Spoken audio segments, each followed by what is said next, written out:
BTTH life simulator system. अध्याय 611 matchmaking सेवा में बाधा डालना।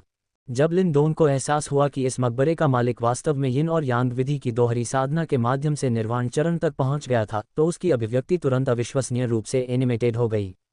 फिर वह लिंग किंगजू को देखने के लिए मुड़ा, जो हवा में तैरते हुए अपने हरे कमल पर बैठी थी। छोटे अक्षरों से लिन डोंग ने अनुमान लगाया कि मकबरे के मालिक ने उन्हें जानबूझकर वहां छोड़ा था। आखिर ताबूत की दीवार के कोने में ऐसे अगोचर निशानों की जांच करने की जहमत कौन उठाएगा? इसके अलावा अगर अधिकांश लोग उन शब्दों में छिपे रहस्य को नहीं समझते और निर्वाण हृदय को परिष्कृत करना शुरू कर देते, तो अंतिम परिणाम वही होता जो उस ताबूत की दीवार पर लिखा था, वे जलकर राख हो जाते। मृत्यु में भी इस पुराने मकबरे का मालिक उन लोगों को पीड़ा देना चाहता था जो बाद में आएंगे। ये वास्तव में एक अवाक रह गया। लिन डोंग की चौकस निगाहों के सामने हरे कमल पर बैठा लिंग किंगजू अभी भी काफी शांत लग रहा था और जलकर राख होने की तथाकथित नियति घटित नहीं हुई। इससे लिन डोंग को ताबूत की दीवार पर लिखे शिलालेखों की प्रामाणिकता पर संदेह हुआ। मुझे मत बताओ कि ये शब्द जानबूझकर मजाक के तौर पर छोड़े गए थे। लिन डोंग कुछ निराश हुआ और उसने बुदबुदाया। धमाका। हालांकि जैसे ही लिन डोंग ने बुदबुदाना समाप्त किया, हवा में अचानक एक ऊर्जा शॉकवेव की आवाज गूंज उठी। उसने जल्दी से अपना सिर उठाकर देखा तो पाया कि हरे कमल के बीच से अचानक एक हिंसक ऊर्जा शॉकवेव प्रकट हुई थी और इस शॉकवेव का उद्गम लिंग किंगजू का शरीर था। जैसा कि अपेक्षित था, इस दृश्य ने लिन डोंग के दिल की धड़कन को बढ़ा दिया। हरे कमल के अंदर लिंग किंगजू की उजागर बर्फ सी सफेद त्वचा एक हल्की गुलाबी रंगत के साथ लाल हो गई, क्योंकि एक अत्यंत शुद्ध यीन ऊर्जा लगातार उसके शरीर से बाहर निकल रही थी, जिससे हरे कमल की रोशनी की स्क्रीन पर लहरें बन रही थीं। लिंग किंगजू के शरीर से हिंसक ऊर्जा की लहरें फूटने के साथ ही हरा कमल टिमटिमा रहा था। ये स्पष्ट था कि वह अंदर ही अंदर एक भयंकर संघर्ष का अनुभव कर रही थी। नीचे जब लिन डोंग ने देखा कि यह लिंग किंगजू वास्तव में निर्वाण हृदय की शक्ति को भी अस्थायी रूप से दबाने में सक्षम थी, तो उसने अनजाने में अपने होंठ चाटे। इस महिला की ताकत वास्तव में भयानक थी। हालांकि गतिरोध के बावजूद ये केवल अस्थायी था। आखिरकार निर्वाण हृदय एक निर्वाण चरण अभ्यासी की आजीवन साधना का सार था। इस प्रकार चाहे लिंग किंगजू कितना भी अद्भुत क्यों न हो, उनके बीच अभी भी एक बड़ा अंतर था। इसलिए कई मिनटों के संघर्ष के बाद हरे कमल की प्रकाश स्क्रीन हिंसक रूप से टूट गई और लिंग किंगजू का शरीर लगभग पूरी तरह से अत्यंत शुद्ध यीन ऊर्जा की एक परत से आच्छादित हो गया। सामान्य परिस्थितियों में ये लिंग किंगजू के लिए बहुत फायदेमंद हो सकता था, लेकिन एक बार जब यह ऊर्जा बहुत अधिक हो गई तो यह एक घातक जहर बन सकती थी।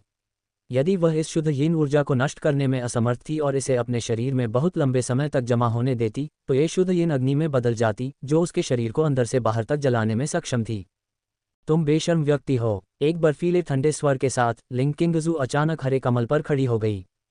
फिर उसके सफेद हाथ की एक लहर के साथ एक अत्यंत दुर्जय युवान शक्ति बल फूट पड़ा, जो एक विशाल हथेली में बदल गया, जिसने निर्वाण चरण के साधक के पत्थर के ताबूत को बेरहमी से तोड़ दिया। धमाका। एक जोरदार आवाज आई जब पत्थर के ताबूत और उसके अंदर के कंकाल को लिंग किंगजू ने सीधे धूल में मिला दिया। लिन डोंग ने यह नज़ारा देखा। उसके मुंह के कोने फड़क उठे।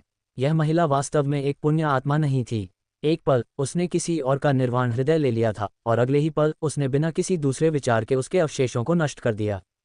लिन डोंग ने सावधानी से उससे थोड़ा और दूर कदम रखा। महिला पागल होने की कगार पर लग रही थी।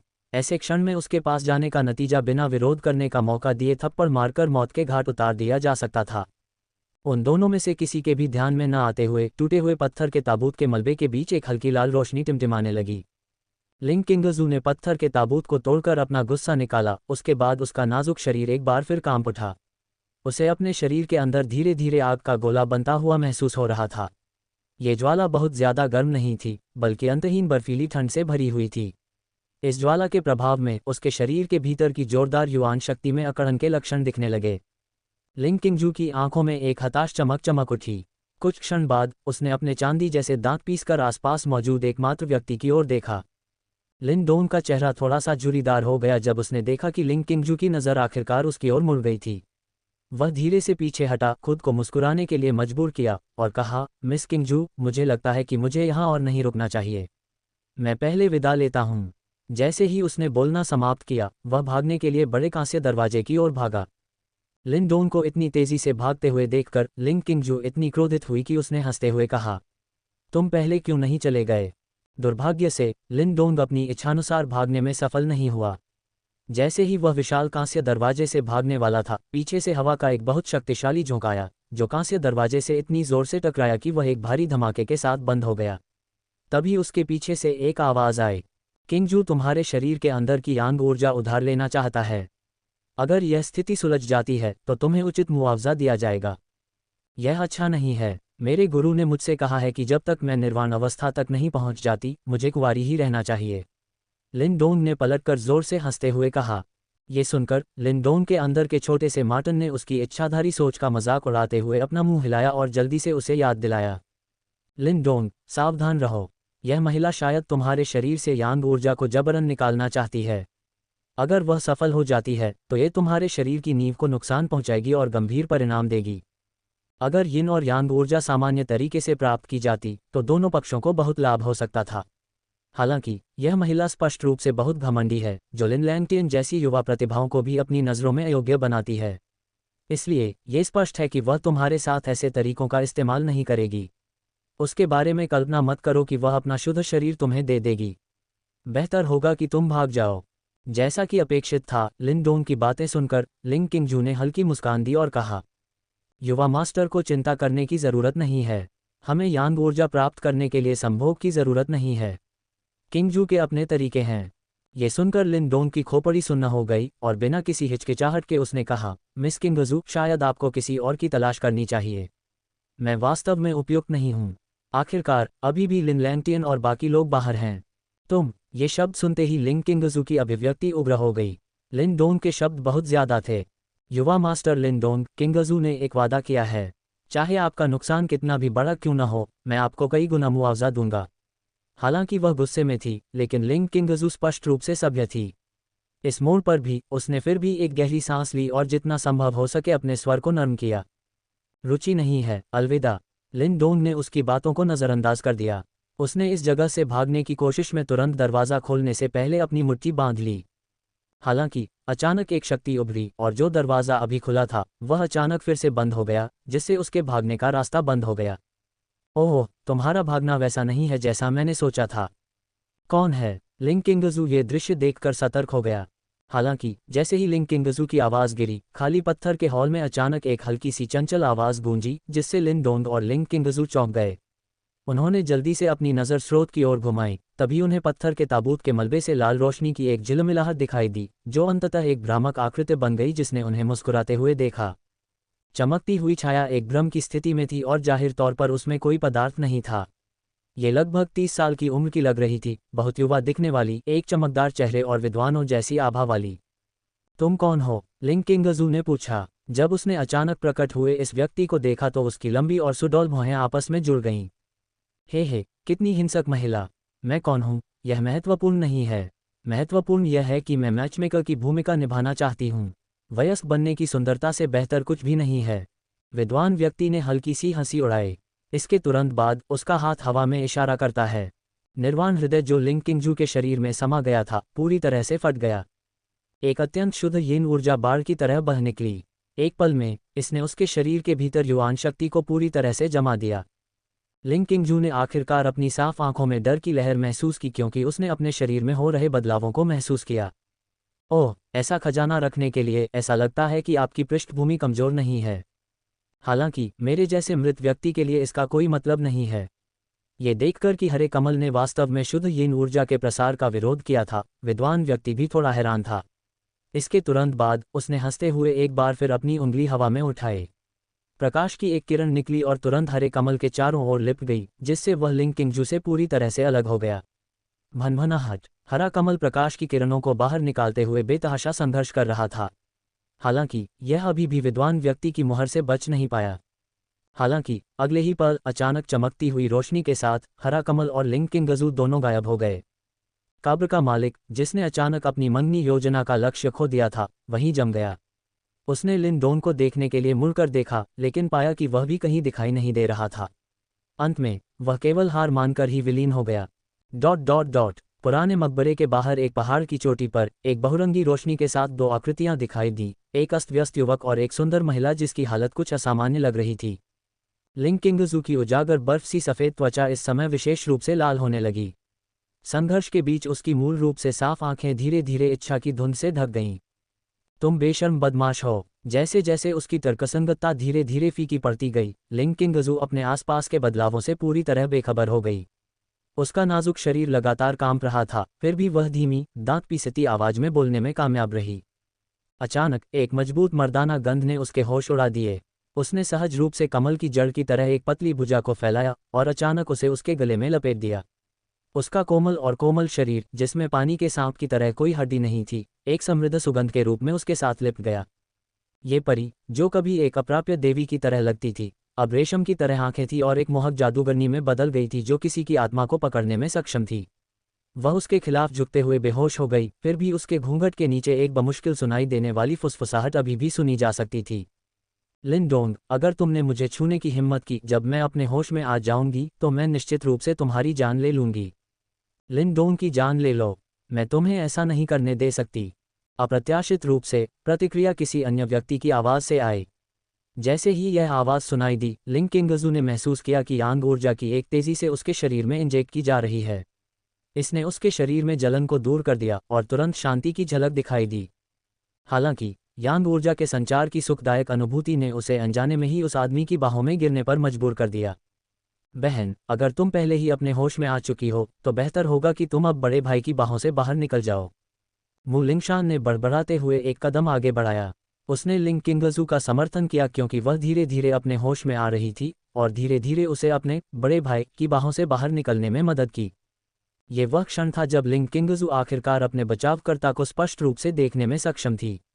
उसके चेहरे पर एक अलग ही सुंदरता थी जो उसने अपने जीवन में कभी नहीं देखी थी। उसके लंबे, बहते बाल और सफ़ेद लबादे ने उसकी असाधारण सुंदरता के किसी भी संकेत को दूर कर दिया और इसके बजाय उसे एक विद्वान की तरह पेश किया। हालांकि उसने अनजाने में जो व्यवहार प्रकट किया, उससे पता चला कि उसकी पहचान सामान्य से बहुत दूर थी, जिससे लिंग किंगजू को आश्चर्य में कुछ पल के लिए रुकना पड़ा। एक पल के बाद उसने थोड़ा झुककर सम्मानपूर्वक कहा, नौ स्वर्ग सर्वोच्च पवित्रता महल से लिंग किंगजू अपने बचाव के लिए वरिष्ठ को धन्यवाद देता है। धन्यवाद देने वाला व्यक्ति जियाओ मिंग था। उसने मुस्कुराते हुए सिर हिलाया और फिर कहा, धन्यवाद की कोई ज़रूरत नहीं है। मैंने तुम्हें एक उद्देश्य के साथ बचाया है, लेकिन हम इस पर बाद में चर्चा कर सकते हैं। तुम्हें पहले अपनी हालत पर ध्यान देना चाहिए। धन्यवाद सीनियर। लिंग किंगजू ने यह सुनकर मना नहीं किया। इस समय उसके पैर थोड़े कमज़ोर थे। उसके लिए बोलना वाकई उचित नहीं था। जैसे ही लिंग किंगजू ने अपनी सांसों को नियंत्रित करना शुरू किया, जियाओ मिंग ने लिन डोंग की हालत की जांच करने के बारे में सोचा और अपनी आंखें उसकी ओर घुमाईं, तभी एक आकृति बर्फ की मूर्ति में बदल गई। हुआन हुआन, तुमने क्या किया है? जियाओ मिंग आश्चर्य में चिल्लाए बिना नहीं रह सका। बर्फ की मूर्ति के बगल में यंग हुआन हुआन अपने हाथों को अपनी पीठ के पीछे करके खड़ी थी। उसने लिन डोंग की बर्फ की मूर्ति को लात मारी और उदासीनता से कहा, क्या गुरु ने मुझे उसके शरीर के भीतर जलती हुई नापाक ज्वाला का मुकाबला करने के लिए बर्फ की ख्यूई की ठंड का उपयोग करने के लिए नहीं कहा था? क्या इससे समस्या हल नहीं होती, या मुझे भी आपकी तरह गले लगकर और दुलार करके ऐसा करना चाहिए? ओह, इससे समस्या हल हो जाती है, लेकिन क्या आपने तीव्रता के साथ कुछ ज़्यादा ही नहीं किया? सावधान रहें कि उसे वास्तव में फ्रीज न करें, अन्यथा अगर किंग टेन को पता चल गया तो वह आपसे लड़ेगी। जियाओ मिंग ने अपना माथा रगड़ा। उसका ये शिष्य उसकी अपनी पत्नियों से भी ज्यादा ईर्ष्यालु साबित हुआ था। जब से वह पुनर्जन्म चरण में पहुंची है, तब से वह और भी ज्यादा जिद्दी और विद्रोही हो गई है। उसने अपना हाथ हिलाया और लिन डोंग को बर्फ की मूर्ति से मुक्त कर दिया। इस समय लिन डोंग का पूरा शरीर कांप उठा और उसने चारों ओर देखना शुरू कर दिया। देखना बंद करो, हम तुम्हारे ठीक पीछे हैं। ये सुनकर लिन डोंग सख्त हो गया और धीरे धीरे अपना सिर घुमाया ताकि वह चारों आकृतियों को स्पष्ट रूप से देख सके। उसके चेहरे पर भाव काफी समृद्ध थे। जियो, जियो, अचू, अंकल जियो, कैसे, तुम यहाँ कैसे आ गए? कहाँ है किंग टेन? लिन डोंग ने अपने सामने खड़ी चार आकृतियों को देखा। खास तौर पर उसने जियो मिंग को देखा, जो उससे ज्यादा उम्र में बड़ा नहीं लग रहा था, और अविश्वास में चिल्लाया, ये बच्चा, वह हकलाने में जम तो नहीं गया है न? एक असहाय विचार के साथ जियाओ मिंग ने फिर से अपना हाथ हिलाया। एक पल में लिन डोंग ने अपने शरीर में गर्मी फैलती हुई महसूस की, जिसने उसके कांपने को रोक दिया। बहुत शक्तिशाली। इस कदम ने लिन डोंग को एक पल के लिए चौंका दिया। हालांकि ये देखते हुए कि जियाओ मिंग उसे कब्र के मालिक के हाथों से बचाने में कामयाब रहा था, लिन डोंग को लगा कि उसका इतना शक्तिशाली होना स्वाभाविक ही था। रुको, वह कौन था जिसने मुझे अभी अभी जमने दिया? ऐसा नहीं लगता कि यह अंकल जियाओ था, है न? लिन डोंग की आंखें हिल गईं और उसने यंग हुआन हुआन को देखा। एक ऐसी चमक पाने के बाद जिसने उसे ऐसा महसूस कराया कि उसका दम घुट रहा है, वह इतना डर गया कि वह कुछ कदम पीछे हट गया और खुद को जियाओ मिंग के बगल में खड़ा कर लिया। इतना समय हो गया अंकल जियाओ, आप यहाँ कैसे आए? लिन डोंग ने अपने माथे से ठंडा पसीना पोंछा। उसने खुद को हंसने के लिए मजबूर किया और मन ही मन कोसते हुए पूछा, अरे ये भयानक रूप से मजबूत व्यक्ति कहाँ से आया है? बस उसे देखने से ही मेरा दम घुटने लगता है। वह वही थी जिसने मुझे जमा दिया था, है न? क्या वह मुझे मारना चाहती है? नहीं, मुझे अंकल जियाओ के करीब रहना होगा। किंग टैन की खातिर वह निश्चित रूप से मुझे कुछ नहीं होने देगा। हुआन हुआन, बहुत हो गया। मास्टर, मैंने उसे बस थोड़ा डरा दिया। किसने उसे आपको बड़ा भाई कहने और इस तरह अतीत में मेरा फ़ायदा उठाने के लिए कहा? यंग हुआन हुआन ने बदले में उज्ज्वल मुस्कान दी। अध्याय 612 जेनिथ सेंसिंग आर्ट। जैसे ही लिन डोंग ने ये सुना, उसे लगा कि कुछ गड़बड़ है। उसने यंग हुआन हुआन पर एक और नज़र डाली और तभी उसे एहसास हुआ कि वह बहुत परिचित लग रही थी। उसे प्रतिक्रिया करने में आधा सेकंड लगा। क्या ये वही छोटी लड़की नहीं थी जो उस समय अंकल जियाओ के बगल में खड़ी थी? कुछ ही साल बीते थे, वह इतनी मजबूत कैसे हो गई? जिज्ञासा से लिन डोंग ने चुपचाप अपने द्वारा प्राप्त किए गए स्टोन टेलिस्मन के भीतर मौजूद दानव आत्मा को पुकारा, celestial demon Marton. Little Marton, क्या तुम वहाँ हो? क्या तुम जानते हो कि वह अब किस लोक में है? हालांकि पहले से ही आज्ञाकारी सेलेस्टियल डेमन मार्टन अब मौत की तरह स्थिर लग रहा था, इस समय गतिविधि का जरा भी संकेत नहीं दिखा रहा था। अरे, तुम कुछ क्यों नहीं बोल रहे हो? लिन डोंग कुछ हद तक निराश महसूस कर रहा था। उस समय वह भी तुम्हारे उस पत्थर के ताबीज के अंदर छिपा हुआ था। हे, वह मास्टर से इतना डर गया था कि वह लगभग खुद को गीला करने की स्थिति में था। अब वह चुप है, इसका कारण स्पष्ट रूप से यह है कि वह अभी भी हमसे डरता है। लेकिन अगर तुम मेरे दायरे को जानना चाहते हो तो तुम्हें इतनी परेशानी से गुजरने की ज़रूरत नहीं है। तुम्हें बस मुझसे सीधे पूछना है। यंग हुआन हुआन ने लिन डोंग की सूक्ष्म हरकतों को देखा और मुस्कुराते हुए बोली, तुम कैसे सुन सकते हो कि मैं क्या कह रही हूँ? लिन डोंग पूरी तरह से चौंक गया। क्या तुम्हारे ये छोटे छोटे मानसिक उतार चढ़ाव इतने मुश्किल हैं कि उन्हें पहचान पाना मुश्किल है? यंग हुआन हुआन ने अपनी आंखें घुमाईं। लिन डोंग के पास शब्द नहीं थे। उसे लगा जैसे उसे नंगा कर दिया गया हो और उसके पास छिपने के लिए कोई जगह नहीं है। यहाँ तक कि उसका सबसे बड़ा रहस्य, पत्थर का ताबीज, भी दूसरों को पता लग गया था। इससे वह बेहद असहज महसूस कर रहा था। यंग हुआन हुआन की निगाहों के नीचे लिन डोंग असहाय महसूस कर रहा था और उसके पास हिम्मत जुटाकर पूछने के अलावा कोई विकल्प नहीं था, क्या मैं पूछ सकता हूँ कि तुम किस लोक में हो? मैं अभी पुनर्जन्म के चरण में हूँ, यंग हुआन हुआन ने हल्की मुस्कान के साथ उत्तर दिया। पुनर्जन्म का चरण? ओह रुको, पुनर्जन्म का चरण। लिन डोंग को पहले तो समझ में नहीं आया, लेकिन जब उसे समझ में आया तो उसका अविश्वासी स्वर कई स्तरों पर आसमान छू गया। पुनर्जन्म के चरण को न केवल पूर्वी जुवान क्षेत्र में बल्कि पूरे तियान जुवान महाद्वीप में भी शक्ति का शिखर माना जाता था। अब ये लड़की उसे बता रही थी कि वह पुनर्जन्म के चरण में थी। क्या ये लड़की भ्रम में थी? उसकी उम्र भी कितनी थी? अपनी बुद्धि का अपमान महसूस करते हुए लिन डोंग यंग हुआन हुआन से मजाक करना बंद करने के लिए कहने ही वाला था कि अचानक उसने अपने दिल में लिटिल मार्टन की बेचैन आवाज़ सुनी। लिन डोंग, वह तुम्हारे साथ मजाक नहीं कर रही है। मैंने अपने कबीले के सबसे मजबूत व्यक्ति से इस तरह की आभा महसूस की है। बेहतर होगा कि तुम जो कहो उससे सावधान रहो। अगर तुमने उसे परेशान किया तो ठीक है, अगर तुम ही मुसीबत में हो, लेकिन मुझे इसमें मत घसीटो। यह मत कहो कि मैंने तुम्हें चेतावनी नहीं दी। जब लिटिल मार्टन ने भी बात की तो लिन डोंग एक पल के लिए चुप हो गया। क्या बकवास है, ये लड़की सच कह रही है। वह वास्तव में पुनर्जन्म चरण की एक शक्तिशाली महिला है। क्या इस दुनिया में कोई तर्क बचा है? वह अभी भी अपनी किशोरावस्था में है। उसी उम्र में वह खुद अभी भी क्यूई क्रिएशन चरण में है। क्या लोगों के बीच की खाई वाकई इतनी बड़ी हो सकती है? हालांकि लिन डोंग लंबे समय तक निराश नहीं रहा। उसने जल्दी से वापसी की और एक महत्वपूर्ण बिंदु को महसूस किया, यदि शिष्य पहले से ही इतना मजबूत था तो गुरु और भी अधिक मजबूत होगा। चाचा जियाओ को तियान जुवान महाद्वीप पर एक शीर्ष अस्तित्व होना चाहिए था। बहुत संभावना है कि उन महान हस्तियों में से एक जो 3 पुनर्जन्म क्लेशों से गुजरे थे। इसके अलावा एक साथी शिष्य के रूप में किंग टैन निश्चित रूप से ताकत के मामले में बहुत पीछे नहीं होगा। इस विचार को ध्यान में रखते हुए लिन डोंग ने जल्दी से जियाओ मिंग से पूछा, चाचा जियाओ, किंग टैन कहाँ है? वह यहाँ क्यों नहीं है? किंग टैन को आगे के प्रशिक्षण के लिए अंधेरे के महल में भेजा गया है, जियाओ मिंग ने मुस्कुराते हुए जवाब दिया। अंधेरे का महल? लिन डोंग स्पष्ट रूप से भ्रमित था। वह अभी भी एक भोला बच्चा था जिसने दुनिया को ज्यादा नहीं देखा था। उसने कभी अंधेरे के महल के बारे में सुना भी नहीं था, हालांकि यह प्रभावशाली रूप से दुर्जय लग रहा था। लिन डोंग की उलझन को समझते हुए जियाओ मिंग ने थोड़ा विस्तार से बताया। अंधकार का महल उत्तरी जुवान क्षेत्र में अधिपति गुट है। यह अंधकार मास्टर द्वारा छोड़ी गई विरासत है। 2 साल पहले जब अंधकार मास्टर जागा तो मैं पास में ही था, इसलिए मैंने किंग टैन को उसके साथ अंधकार के महल में प्रशिक्षण के लिए भेजा। लिन डोंग एक अधिपति गुट और एक प्राचीन गुरु के बारे में सुनकर खुद को रोक नहीं पाया। क्या ये शक्तिशाली लोगों की दुनिया थी? हालांकि किंग टैन को गए हुए काफी समय हो गया है, अब उसके वापस आने का समय आ गया है, जियाओ मिंग ने हंसते हुए कहा। ओह, मैं समझ गया। लिन डोंग ने अपना सिर खुजलाया क्योंकि वह होश में आया। वह किंग टैन की वर्तमान स्थिति के बारे में पूछना चाहता था, लेकिन ये देखते हुए कि वह 2 साल से उत्तरी जुवान क्षेत्र में थी, अब ये जरूरी नहीं लगा।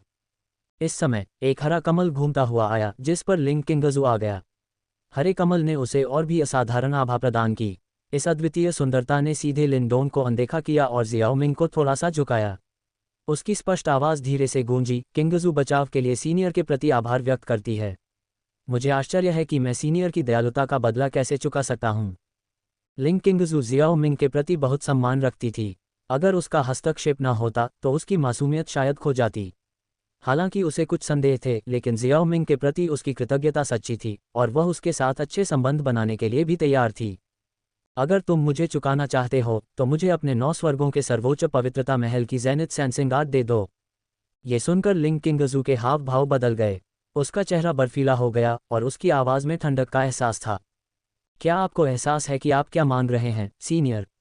ज़ेनिथ सेंसिंगार्ड मेरे 9 स्वर्ग सर्वोच्च पवित्रता महल का एक गुप्त रहस्य है जो हमारी मौलिक विरासत का एक अभिन्न अंग है। इसके अलावा किंगजू सीनियर को ये बताने से नहीं डरता कि ज़ेनिथ सेंसिंगार्ड को केवल नवजात शिशुओं में एक तकनीक के रूप में ही दिया जा सकता है। इसे हासिल करने का कोई और तरीका नहीं है और सीनियर की वर्तमान उम्र को देखते हुए इस तरह से इसका अभ्यास करना असंभव है। शायद सीनियर एक अलग अनुरोध पर विचार कर सकते हैं। जियाओ मिंग ने लिंग किंगजू को बड़ी दिलचस्पी से देखा। आप बहुत ईमानदार नहीं लगते। जहां तक मुझे पता है, ज़ेनिथ सेंसिंगार्ड को विकसित करने के लिए वास्तव में 2 तरीके हैं। एक, जैसा कि आपने कहा, इसे जन्म के समय ही प्रत्यारोपित किया जाना है।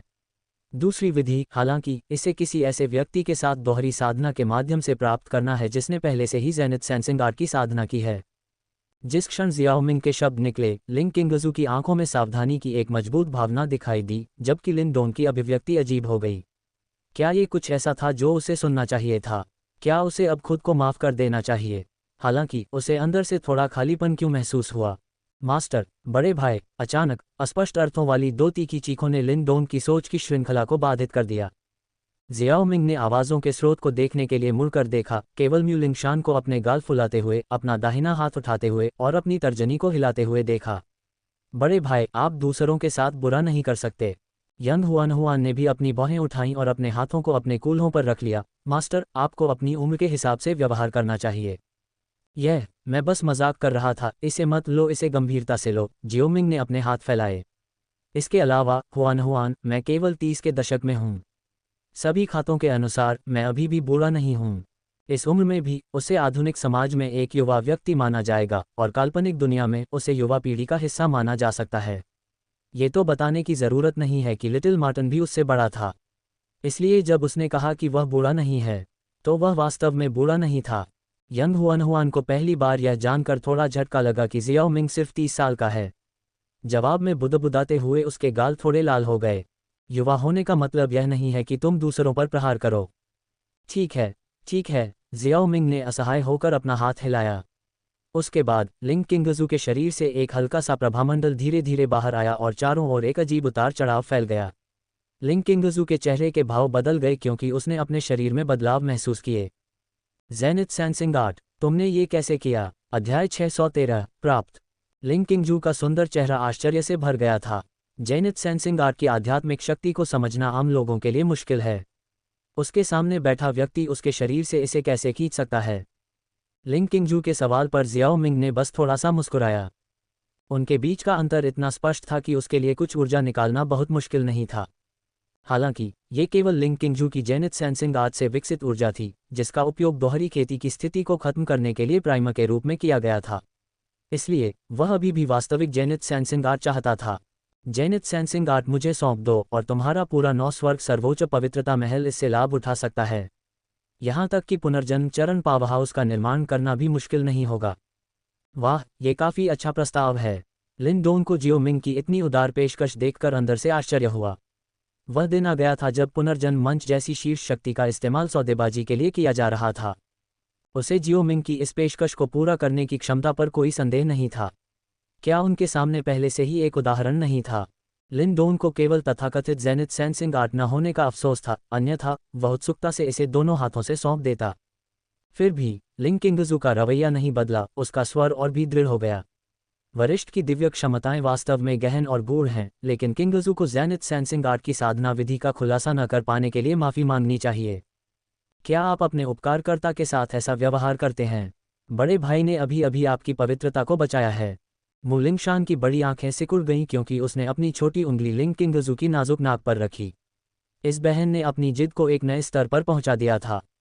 जियाओ मिंग ने भी थोड़ी नाराजगी दिखाई। जेनिथ सेंसिंग आर्ट उसकी योजना का एक महत्वपूर्ण हिस्सा था। इसके बिना वह समय आने पर आयाम ब्रून को महसूस नहीं कर पाता। ये वास्तव में बेकार की योजना बनाने में लगभग 5 साल बर्बाद करने जैसा होगा। हालांकि उनके आचार संहिता ने उन्हें बलपूर्वक इसे लेने से रोक दिया। आखिरकार ये तकनीक पैतृक प्रतीकों की तरह नहीं थी जिसे बाद में दूसरों को कुछ उचित मुआवजे के साथ वापस किया जा सकता था। फिर भी उनका मूड उनके आसपास की दुनिया को प्रभावित करता हुआ लग रहा था। गड़गड़ाहट। उनके ऊपर आसमान में गड़गड़ाहट हुई। तूफानी बादलों के घूमने से पूरी दुनिया मंद पड़ गई। हवा बिजली से भर गई। हवा का एक तेज झोंका आया जिसने वातावरण को तनावपूर्ण आभा से भर दिया। जब यंग हुआन ने यह देखा तो उसका चेहरा बर्फ की तरह ठंडा हो गया और उसने लिंग किंगजू को घूर कर देखा। बेहतर होगा कि तुम कृतघ्न न बनो। मेरे गुरु यहाँ उचित व्यवहार कर रहे हैं, लेकिन अगर दबाव डाला गया तो हम आसानी से एक हाथ की लहर से तुम्हारे 9 स्वर्ग सर्वोच्च पवित्रता महल को मिटा सकते हैं। मुझे तुम्हारी ताकत का पता है, लेकिन चाहे तुम मुझे कितनी भी धमकी दो, मैं तुम्हारे आगे नहीं झुकूंगा। केवल हमारे महल के गुरु के पास इस मामले को तय करने का अधिकार है, लिंग किंगजू ने दृढ़ता से कहा। हालांकि उसके घूंघट के नीचे उसके गुलाबी होंठ उसके चांदी जैसे दांतों से कुतर रहे थे। तुम हुआन रहने दो। जियाओ मिंग ने अपनी आस्तीन लहराई और आकाश फिर से साफ हो गया।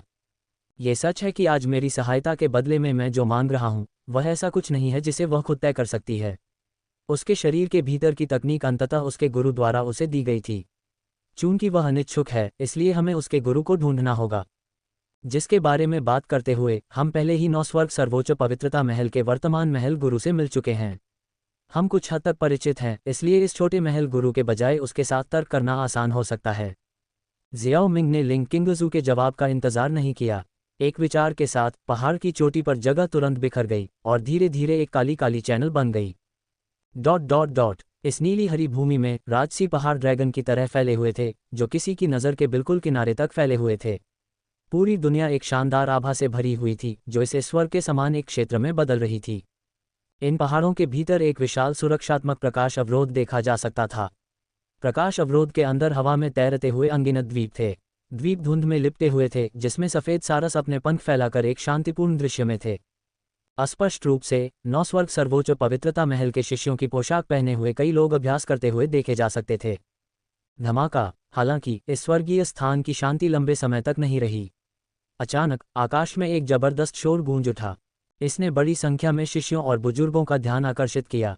उनकी आंखें ध्वनि की दिशा का अनुसरण करती हैं, केवल ये देखने के लिए कि सुरक्षात्मक अवरोध के ऊपर का स्थान टूट गया और धीरे धीरे एक गहरे काले स्थानिक चैनल का निर्माण कर रहा था। वह क्या है? यह एक स्थानिक चैनल जैसा दिखता है। कौन मृत्यु से इतना बेखौफ है कि हमारे 9 स्वर्ग सर्वोच्च पवित्रता महल को भड़काने की हिम्मत कर सके? उद्धरण चिन्ह अल्पविराम ... उद्धरण चिन्ह। इस क्षण दुनिया अचानक मंद हो गई। एक अदृश्य लहर जिसने सभी को अपने घुटनों पर गिरने के लिए मजबूर कर दिया। अपने महल के स्वामी को बुलाओ। शिष्यों के आपस में बड़बड़ाने पर धीरे धीरे एक भव्यता से भरी आवाज़ विकृत स्थान से उभरी।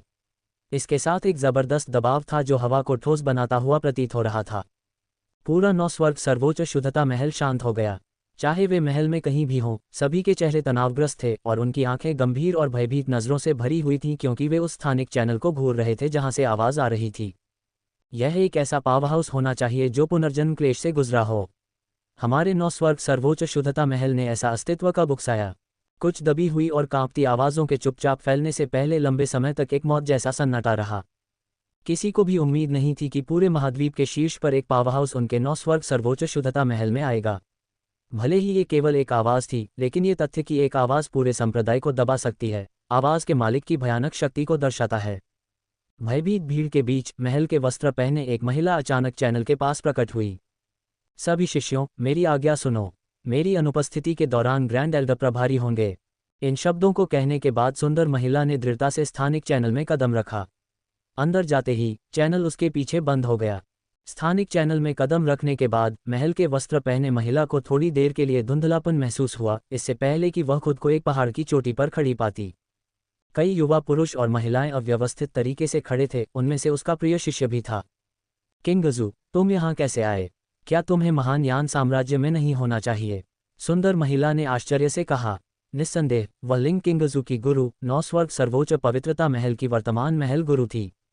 जियाओ मिंग को अपने गुरु को बुलाने के लिए अपना हाथ उठाते हुए देखने के बाद लिंग किंगजू एक पल के लिए चुप रही और फिर धीरे से जवाब दिया। मास्टर, ये जगह महान यान साम्राज्य है। ये जगह महान यान साम्राज्य है। पैलेस मास्टर हैरान दिखी और उन्होंने बगल की ओर देखा। जियाओ मिंग और यंग हुआन को देखते ही उनके हाव भाव में नाटकीय बदलाव आया। उन्होंने तुरंत जियाओ मिंग को सम्मानपूर्वक प्रणाम किया। मैंने सीनियर को पहले भी देखा है। सीनियर को युआन गेट को खत्म किए हुए लगभग 4 साल हो चुके हैं। मैंने कभी नहीं सोचा था कि मुझे आज फिर से सीनियर से मिलने का सम्मान मिलेगा। जियाओ मिंग की शानदार उपस्थिति ने पैलेस मास्टर के लिए उन्हें पहचानना आसान बना दिया। हे, यह अच्छा है कि आपने मुझे याद किया। मैं आपको बता दूं कि मैंने अभी अभी आपके शिष्य की पवित्रता को बचाया है। हालांकि आपका शिष्य मुझे वह नहीं दे सकता जो मैं बदले में चाहता हूं, लेकिन यह आपके लिए अलग बात है। इसीलिए मैंने आपको यहाँ बुलाया है। आपको मेरे अनुरोध पर कोई आपत्ति नहीं होगी, है ना? जियाओ मिंग मुस्कुराए। किंगजू की पवित्रता, ये सुनकर पैलेस मास्टर चौंक गए। अपने शिष्य को ये बताते हुए सुनने के बाद कि क्या हुआ था, उसने गहरी सांस ली। मैंने कभी नहीं सोचा था कि किंगजू इस छोटे से साम्राज्य में ऐसी चीज का शिकार हो जाएगा। मैं अपने शिष्य को बचाने के लिए सीनियर का बहुत आभारी हूँ। क्या मैं पूछ सकती हूँ कि सीनियर क्या चाहता है? अगर यह मेरी शक्ति में है तो मैं मना नहीं करूँगी। महल के मालिक की पलकें झपकने लगी क्योंकि उसे अपने दिल में एक बुरा पूर्वाभास महसूस हुआ। इस वरिष्ठ के रूप में शक्तिशाली व्यक्ति बदले में जो चाहता था वह सरल नहीं था। हालांकि उसकी प्रतिक्रिया अभी भी दृढ़ संकल्प की थी। Zenith sensing art. भले ही उसने खुद को मानसिक रूप से तैयार कर लिया था, लेकिन ये सुनकर महल के मालिक की आंखें चौड़ी हो गईं। वरिष्ठ, ये हमारे 9 स्वर्ग सर्वोच्च पवित्रता महल का एक गुप्त रहस्य है। मुझे पता है और इसीलिए मैं आपसे पूछ रहा हूँ। उद्धरण चिन्ह ... उद्धरण चिन्ह। अंत में जियाओ मिंग ने ज़ेनिथ सेंसिंग आर्ट प्राप्त कर ली। आखिरकार 9 स्वर्ग सर्वोच्च पवित्रता महल के मालिक को उसकी ताकत का पूरा एहसास था और वह लिंग किंगजू जितना जिद्दी नहीं था। इस तथ्य के साथ कि जियाओ मिंग ने वास्तव में अपने शिष्य को बचाया था, उसके पास इसे सौंपने के अलावा कोई विकल्प नहीं था। अध्याय 614 दिव्य महल मास्टर में प्रवेश, शक्तिशाली लोगों को इकट्ठा करना। भले ही जियाओ मिंग ने ज़ीनिथ सेंसिंग आर्ट प्राप्त कर ली थी, लेकिन उसे इसे विकसित करने की कोई जल्दी नहीं थी। ज़ीनिथ सेंसिंग आर्ट में अनिवार्य रूप से कोई विशिष्ट साधना पद्धति नहीं थी, यह अनुभूति का एक गहन रूप था। महल मास्टर ने उसे केवल एक क्रिस्टल दिया था जिस पर उसकी खुद की साधना अंतर्दृष्टि अंकित थी। वह इसे सफलतापूर्वक विकसित कर सकता था या नहीं, ये पूरी तरह से उस पर निर्भर था। क्रिस्टल सौंपने के बाद महल मास्टर ने जाने का इरादा किया, लेकिन जियाओ मिंग ने उसे रोक दिया। जाने से पहले जब तक मैं इसे सफलतापूर्वक विकसित नहीं कर लेता तब तक प्रतीक्षा करें। उसके बाद मेरे पास आपके लिए एक कार्य है। बेशक आपको उचित मुआवजा दिया जाएगा, उन्होंने मुस्कुराते हुए कहा। स्वाभाविक रूप से लिंग किंगजू और महल मास्टर इस अनुरोध को अस्वीकार नहीं कर सकते थे। हालांकि वे अपने दिल में चिंता करने से खुद को रोक नहीं पाए।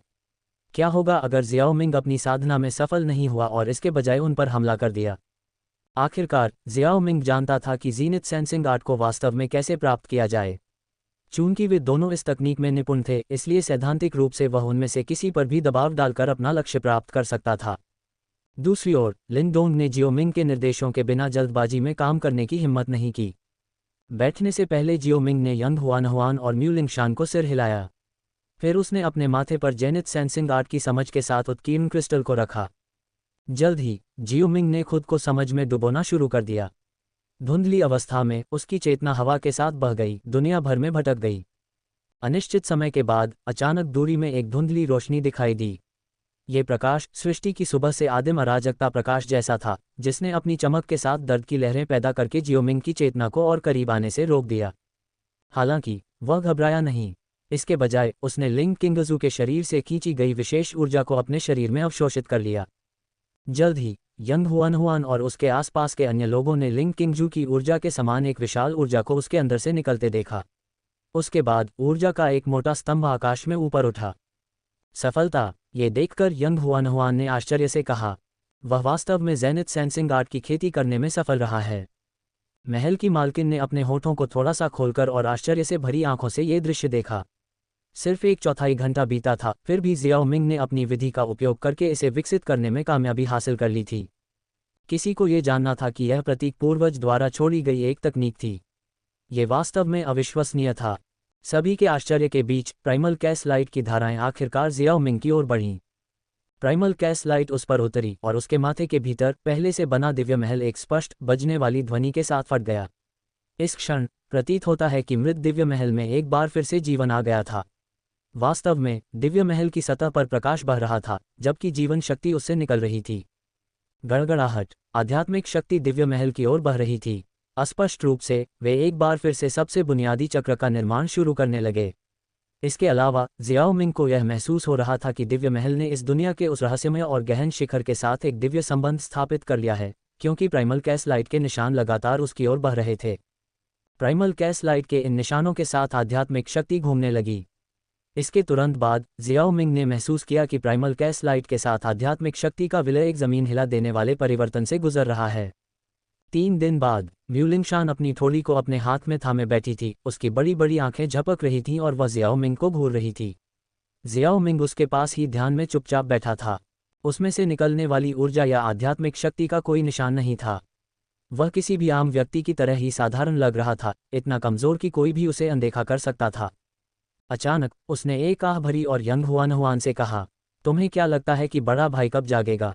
जल्द ही जागना चाहिए। यंग हुआनहुआन ने जियाओ मिंग की ओर देखा। वह समझ सकती थी कि उसकी सादगी के नीचे एक तीखी धार तराशी जा रही थी। उनकी बातचीत लिन दोंग ने सुन ली, जिसने राहत की सांस ली। उसे इस तरह निष्क्रिय रहना पसंद नहीं था, लेकिन अपने मन की शांति के लिए उसने चुपके से लिटिल मार्टन से पूछा, लिटिल मार्टन, हमें यहाँ और कितने समय तक रहना होगा? मुझे नहीं पता, लिटिल मार्टन ने रूखेपन से जवाब दिया। क्या तुम पहले बहुत सक्षम नहीं थे? अब तुम कैसे नहीं जानते? भले ही मैं पहले सक्षम था, मैं उस आदमी की एक उंगली के बराबर भी अच्छा नहीं हूँ। मुझे नहीं पता कि वह अब क्या कर रहा है। तुम इतने सारे सवाल क्यों पूछते हो? लिटिल मार्टन सवालों से परेशान था। बस जहाँ हो वहीं रहो। क्या होगा अगर तुम उस युवती का ध्यान आकर्षित कर लो? एक स्वर्गीय राक्षसी मार्टन की दानव आत्मा के कई उपयोग हैं। मैं जवान मरना नहीं चाहता। लिटिल मार्टन द्वारा डांटे जाने के बाद लिन दोंग ने शर्मिंदगी से अपनी नाक को छुआ और अपनी नज़रें लिंग किंगजू और दूसरों की ओर घुमाईं। हालांकि उसे नौस्वर्ग सर्वोच्च पवित्रता महल के महल मास्टर ने देखा, जिसने उसे एक ठंडी नज़र से देखा, जिससे वह डर गया और जल्दी से दूर देखने लगा। महल मास्टर को पहले से ही घटना का विवरण पता था और स्वाभाविक रूप से लिन दोंग के बारे में उनके मन में कोई सकारात्मक धारणा नहीं थी। हालांकि चूंकि उनके बीच आगे कोई बातचीत नहीं होने वाली थी, इसलिए वह इस मामले को आगे बढ़ाने के लिए परेशान नहीं हो सकती थी। चर्चा। अचानक जियाओ मिंग का शरीर दूर से थोड़ा कांप उठा। सभी ने देखा कि 3 दिनों से बंद आंखें इस समय धीरे धीरे खुल रही थीं। उसकी आंखें रात के आसमान की तरह काली थीं। उनमें कोई उतार चढ़ाव नहीं था। हालांकि उसके शांत और सौम्य बाहरी रूप के बावजूद उसकी आंखों से घूरने के बाद पूरा खाली स्थान कांपने लगा। यहाँ तक कि दुनिया भी उसकी आंखों से डर गई, जो किसी देवता की आंखों जैसी थीं। क्या ये दिव्य महल मास्टर है? जियाओ मिंग ने जल्दी से अपना संयम वापस पा लिया और अपने सामान्य विनम्र व्यवहार में लौट आया। उसने अपनी आंखें बंद कर लीं, इससे पहले कि उसके दिमाग में कोई विचार आए। उसके बाद उसने देखा कि उसकी भौहों के बीच एक दिव्य महल था, जो अब 30,000 मीटर बड़ी दिव्य प्रकाश किरणें दे रहा था। इस बीच उसके दिव्य महल के भीतर आध्यात्मिक शक्ति की अंतहीन मात्रा सीटी बजा रही थी और नाच रही थी। वास्तव में उसकी आध्यात्मिक शक्ति ने अब एक फीकी आदिम अराजकता प्रकाश दिया। यह उस रहस्यमयी जीनित के साथ विलय द्वारा लाया गया परिवर्तन था। ये वह सूक्ष्म परिवर्तन था जिसने उसकी आध्यात्मिक शक्ति को कायापलट से गुजरने के लिए प्रेरित किया। अपनी आंखें खोलने के बाद जियाओ मिंग धीरे से खड़ा हुआ और महल के मास्टर लिंग किंगजू और अन्य लोगों को देखा। आप सभी लंबे समय से इंतजार कर रहे हैं? बिल्कुल नहीं। सीनियर को बधाई। क्या मैं पूछ सकता हूं कि क्या सीनियर के पास मेरे लिए कोई निर्देश है? महल के मास्टर को पिछले पल के सदमे से अभी अभी होश आया था और उसने घबराहट के साथ जवाब दिया, मुझे लगता है कि महल के मास्टर को इस दुनिया में यिमों के अस्तित्व के बारे में पता है ना? जियाओ मिंग को दूसरे पक्ष के रवैये से कोई फर्क नहीं पड़ा और वह मुस्कुराया। स्वाभाविक रूप से, मुझे पता है। सीनियर ने पूर्वी जुवान क्षेत्र युआन गेट से मानव गद्दारों को भी खत्म कर दिया। इस घटना के कारण ही पूर्वी जुवान क्षेत्र गठबंधन का गठन हुआ था। महल के मास्टर को समझ में नहीं आया कि जियाओमिंग ने यह बात क्यों उठाई। 2 महीने में एक महान शैतान दुनिया पर उतरेगा और यमो इस अवसर का लाभ उठाकर कार्रवाई कर सकता है। यह आपके तियान जुवान महाद्वीप की आपदा है, इसलिए आपको मामले को अपने हाथों में लेना होगा। जब आप वापस लौटें तो पूर्वी जुवान क्षेत्र गठबंधन की ओर से इस संदेश को अन्य क्षेत्रों तक पहुंचाएं। सभी क्षेत्रों के कुलीन चिकित्सकों को आपकी सहायता के लिए बुलाएं। ओह माय, क्या सीनियर की जानकारी सही है? ये सुनकर महल के मास्टर तुरंत चिंतित हो गए। बिल्कुल सही, जियाओमिंग ने आत्मविश्वास से कहा। बेशक, उसने ऐसा इसलिए कहा क्योंकि वह ही शैतान को रिहा करने वाला था। यदि वह महल के मास्टर को दूसरों को सूचित करने और सहायता के लिए बुलाने की अनुमति नहीं देता तो क्या वह एकल अभिनय नहीं कर रहा होता? अध्याय 615 समाचार सुनने पर कार्रवाई करें। ये तथ्य कि शैतान को खुद ही रिहा कर दिया जाएगा, कुछ ऐसा था जिसे जियाओमिंग शायद जोर से नहीं कहेगी। 9 स्वर्ग सर्वोच्च पवित्रता महल के महल मास्टर को सुदृढ़ीकरण इकट्ठा करने से यह न केवल शैतान की प्रगति को थोड़ा रोकने में मदद करेगा, बल्कि यह आयाम ब्रून को ये भी बताएगा कि स्थानीय मजबूत चिकित्सकों पर संकट को समाप्त करने के लिए भरोसा नहीं किया जा सकता है और उन्हें उसके सामने आज्ञाकारी रूप से उपस्थित होना होगा।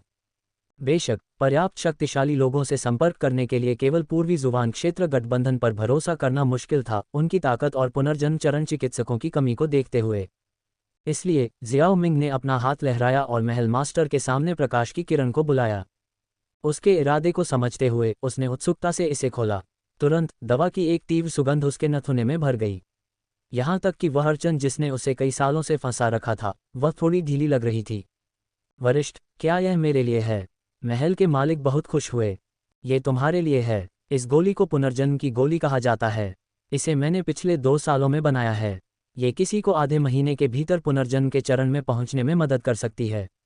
इसे कब लेना है ये तुम पर निर्भर है। इसे इस काम को करने के लिए एक छोटा सा लाभ समझो। महल के मालिक बहुत खुश हुए। उन्होंने बिना किसी इनकार के कृतज्ञता में सिर झुकाया। धन्यवाद वरिष्ठ, मैं तुरंत पूर्वी जुवान क्षेत्र के विभिन्न संप्रदायों को सूचित करूंगी और पावर हाउस को इकट्ठा करने की व्यवस्था करूंगी। ये कहने और एक बार फिर सिर झुकाने के बाद वह लिंग किंगजू के साथ चली गई। इस महिला का रवैया बहुत जल्दी बदल गया है। लिंडोन कुछ हद तक अवाक रह गया जब उसने देखा कि 9 स्वर्ग सर्वोच्च पवित्रता महल के महल मालिक गोली प्राप्त करने के बाद इतने सक्रिय हो गए। बेशक, वह समझ गया कि बिना किसी लाभ के भी महल के मालिक पावर हाउस को इकट्ठा करने के लिए गए होंगे। बस ऐसी गोली वाकई बहुत आश्चर्यजनक थी। लिंडोन की बुदबुदाहट ने जियाओमिंग का ध्यान खींचा, जो कुछ हद तक हैरान था। तुम अभी भी यहाँ क्यों हो? ये सुनकर लिंडोन का चेहरा काला पड़ गया। उसने मन ही मन बुदबुदाया, अंकल जियो, अगर आप मुझे जाने नहीं देंगे तो मैं जाने की हिम्मत कैसे कर सकता हूँ? कौन जानता है कि आपका वह प्रिय शिष्य मुझे फिर से जमा देगा। आपकी सफलता के दौरान 3 दिनों तक जमे रहने से मेरी जान जा सकती है। हालांकि ये विचार उसके मन में ही रह गए, क्योंकि वह अपने चेहरे पर कुछ हद तक आकर्षक मुस्कान लाने में कामयाब रहा। हे, हमें एक दूसरे से मिले हुए बहुत समय हो गया है, इसलिए मैंने सोचा कि मैं अंकल जियो के साथ कुछ और समय बिताऊं। जियोमिंग समझ गया कि लिंडोन के शब्द ईमानदार नहीं थे और उसने भौहें सिकुड़ते हुए कहा, मेरे साथ और समय बिताना चाहते हो? मुझे मत बताओ तुम दूसरी तरफ जा रहे हो। लगता है मुझे किंग टैन और तुम्हारे माता पिता से बात करनी पड़ेगी। तुम्हारा वंश तुम्हारे साथ खत्म नहीं हो सकता। नहीं। जैसे ही ये शब्द बोले गए, लिंडोन पूरी तरह से अवाक रह गया और जल्दी से समझाने की कोशिश की, लेकिन म्यू लिंगशान के विस्मयकारी उद्गार ने उसे रोक दिया। कोई आश्चर्य नहीं कि तुम पहले लिंग किंगजू के प्रति इतने प्रतिरोधी थे और उसका फायदा नहीं उठाया। तो तुम्हें उसी टीम के लिए प्राथमिकता मिली है। यहाँ तक कि यंग हुआन ने भी उसे कुछ संदेह के साथ देखा। मैं कसम खाता हूँ कि ऐसा नहीं है। लिंडोंग ऐसा लग रहा था जैसे वह रोना चाहता था, लेकिन उसके आंसू नहीं थे। उसने उम्मीद नहीं की थी कि अंकल जियो इतने शरारती होंगे और उसे इस तरह चिढ़ाएंगे। वास्तव में पिछले कुछ वर्षों में अपने कारनामों के दौरान उसने काफ़ी महिला प्रशंसक प्राप्त की थीं। हालांकि उसे अभी अपने पिता का बदला लेना था और लिन कबीले के भीतर लिन लैंटियन गुट का खतरा अभी भी था। तो ऐसी स्थिति में उसके पास किसी के साथ रोमांटिक रूप से जुड़ने के बारे में सोचने का समय कैसे हो सकता था? लिंडोन को थोड़ा चिढ़ाने के बाद जियाओमिंग आगे बात करने में बहुत आलसी हो गया और उसने लापरवाही से लिंडोन को कियानकुन बैग थमा दिया। ठीक है, ये तुम्हारे लिए है। अब तुम जा सकते हो। अंकल जियाओ, यह क्या है? लिंडोन कियानकुन बैग को देखते ही पिछली घटना को भूल गया, जिससे लिटिल मार्टिन को बहुत बुरा लगा। ये बदमाश दूसरों पर जल्दी से अपना चेहरा बदलने का आरोप लगाता है, लेकिन क्या वह भी ऐसा ही नहीं कर रहा है? इसमें किंग टैंग की साधना से बचे हुए संसाधन हैं। उसने मुझे इसे आप तक पहुंचाने के लिए कहा। यह आपके लिए पूर्ण गहन मृत्यु अवस्था तक साधना करने के लिए पर्याप्त है, जियोमिंग ने समझाया। धन्यवाद अंकल जियो। लिन डोंग ने बैग पर अपनी पकड़ मजबूत की और यह सुनकर गहराई से झुक गया। वह समझ गया कि किंग टैंग की साधना संसाधन अनिवार्य रूप से जियोमिंग द्वारा प्रदान किए गए थे, इसलिए यह इशारा जियोमिंग द्वारा उसे स्वयं संसाधन प्रदान करने से अलग नहीं था। मुझे धन्यवाद देने की कोई आवश्यकता नहीं है। ये छोटी सी चीज़ कुछ भी नहीं है। मेरा सुझाव है कि आप खुद को शांत करने के लिए कुछ खतरनाक गुप्त क्षेत्रों में भाग लें, इस तरह से आगे बढ़ना आसान है। जियाओ मिंग ने लिन डोंग के धन्यवाद की परवाह किए बिना अपना हाथ हिलाया। इन संसाधनों के साथ या बिना लिन डोंग जल्दी से आगे बढ़ सकता था, ये बस कुछ और गुप्त क्षेत्रों की बात थी।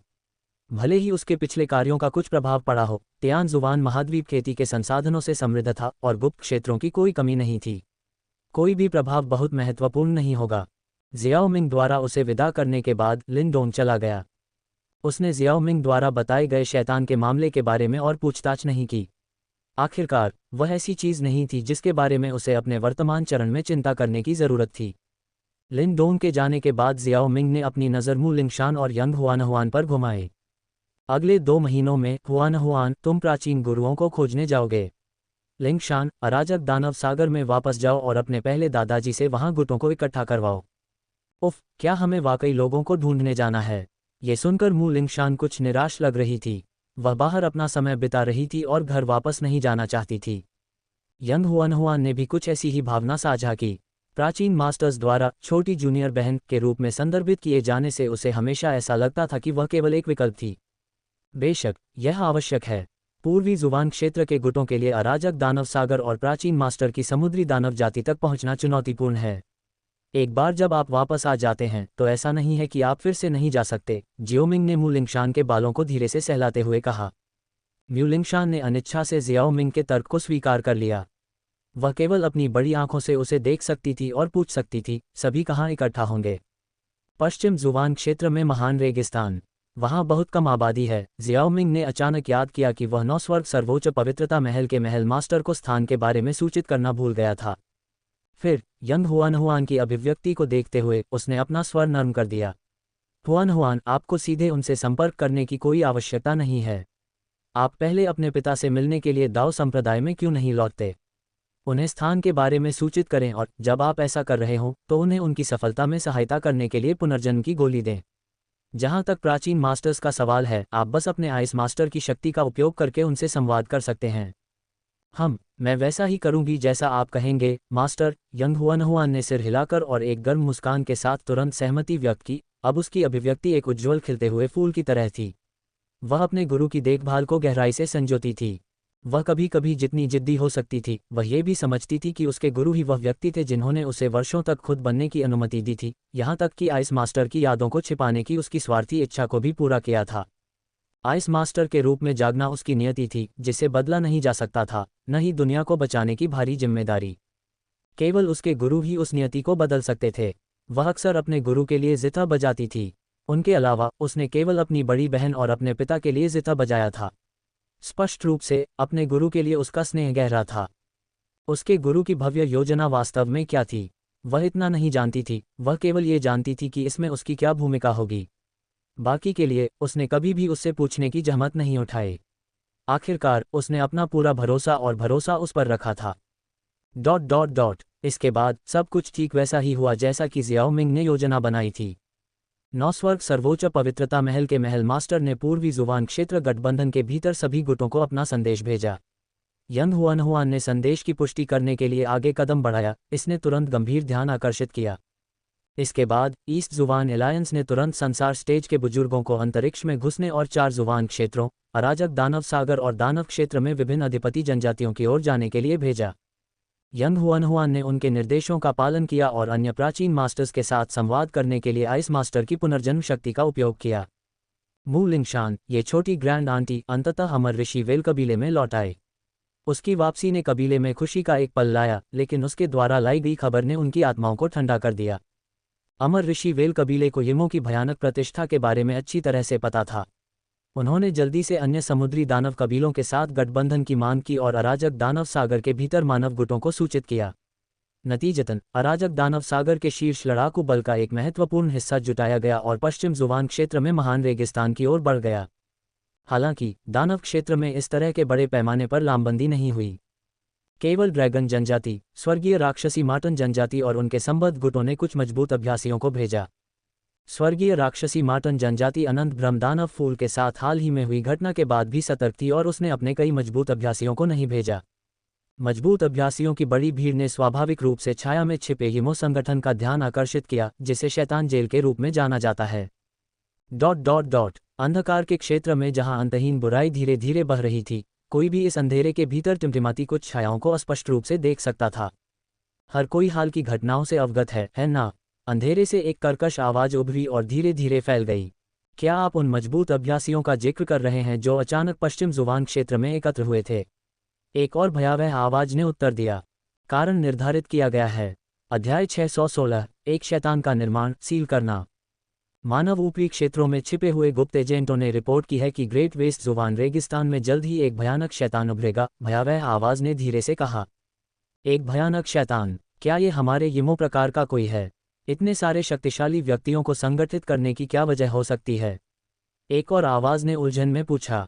ये स्पष्ट नहीं है। प्राचीन काल से लेकर वर्तमान तक, हालांकि हमें नुकसान उठाना पड़ा है, ऐसा लगता है कि हमारे किसी भी प्रमुख सीड किंग को कोई नुकसान नहीं हुआ है।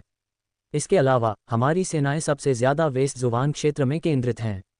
हम वर्षों से अपने रिश्तेदारों का पता लगाने की कोशिश कर रहे हैं, लेकिन कोई प्रतिक्रिया नहीं मिली है।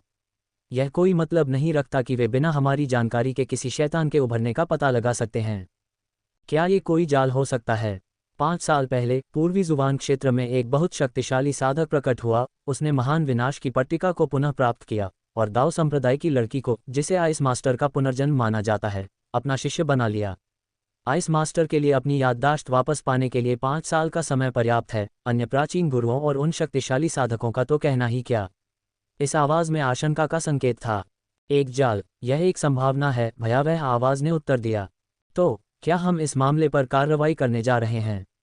कर्कश आवाज ने पूछा। बेशक, हमें करना चाहिए।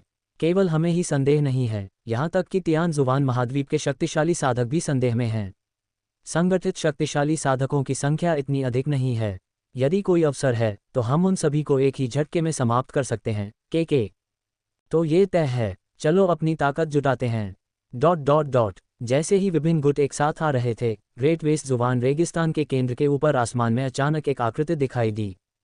अपने कंधों पर लंबे बालों के साथ एक गहरे रंग की पोशाक पहने हुए, उसकी आंखों ने एक हल्की विस्मयसूचक ध्वनि निकालने से पहले आसपास के वातावरण को स्कैन किया। ध्वनि करने वाला व्यक्ति जियाओ मिंग था।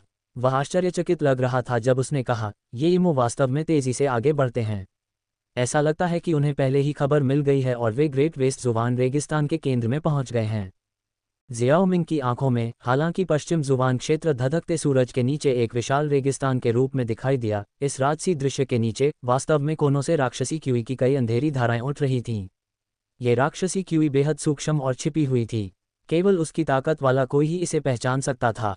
जाहिर है, यमो ने अपने विशेषज्ञों को भी भेज दिया था। बंद आंखों से आसपास के माहौल को ध्यान से देखने के बाद जियाओ मिंग ने धीरे से उन्हें खोला और उसके मुंह के कोने पर एक मुस्कान उभरी। अच्छा, यह अच्छी तरह से काम करता है।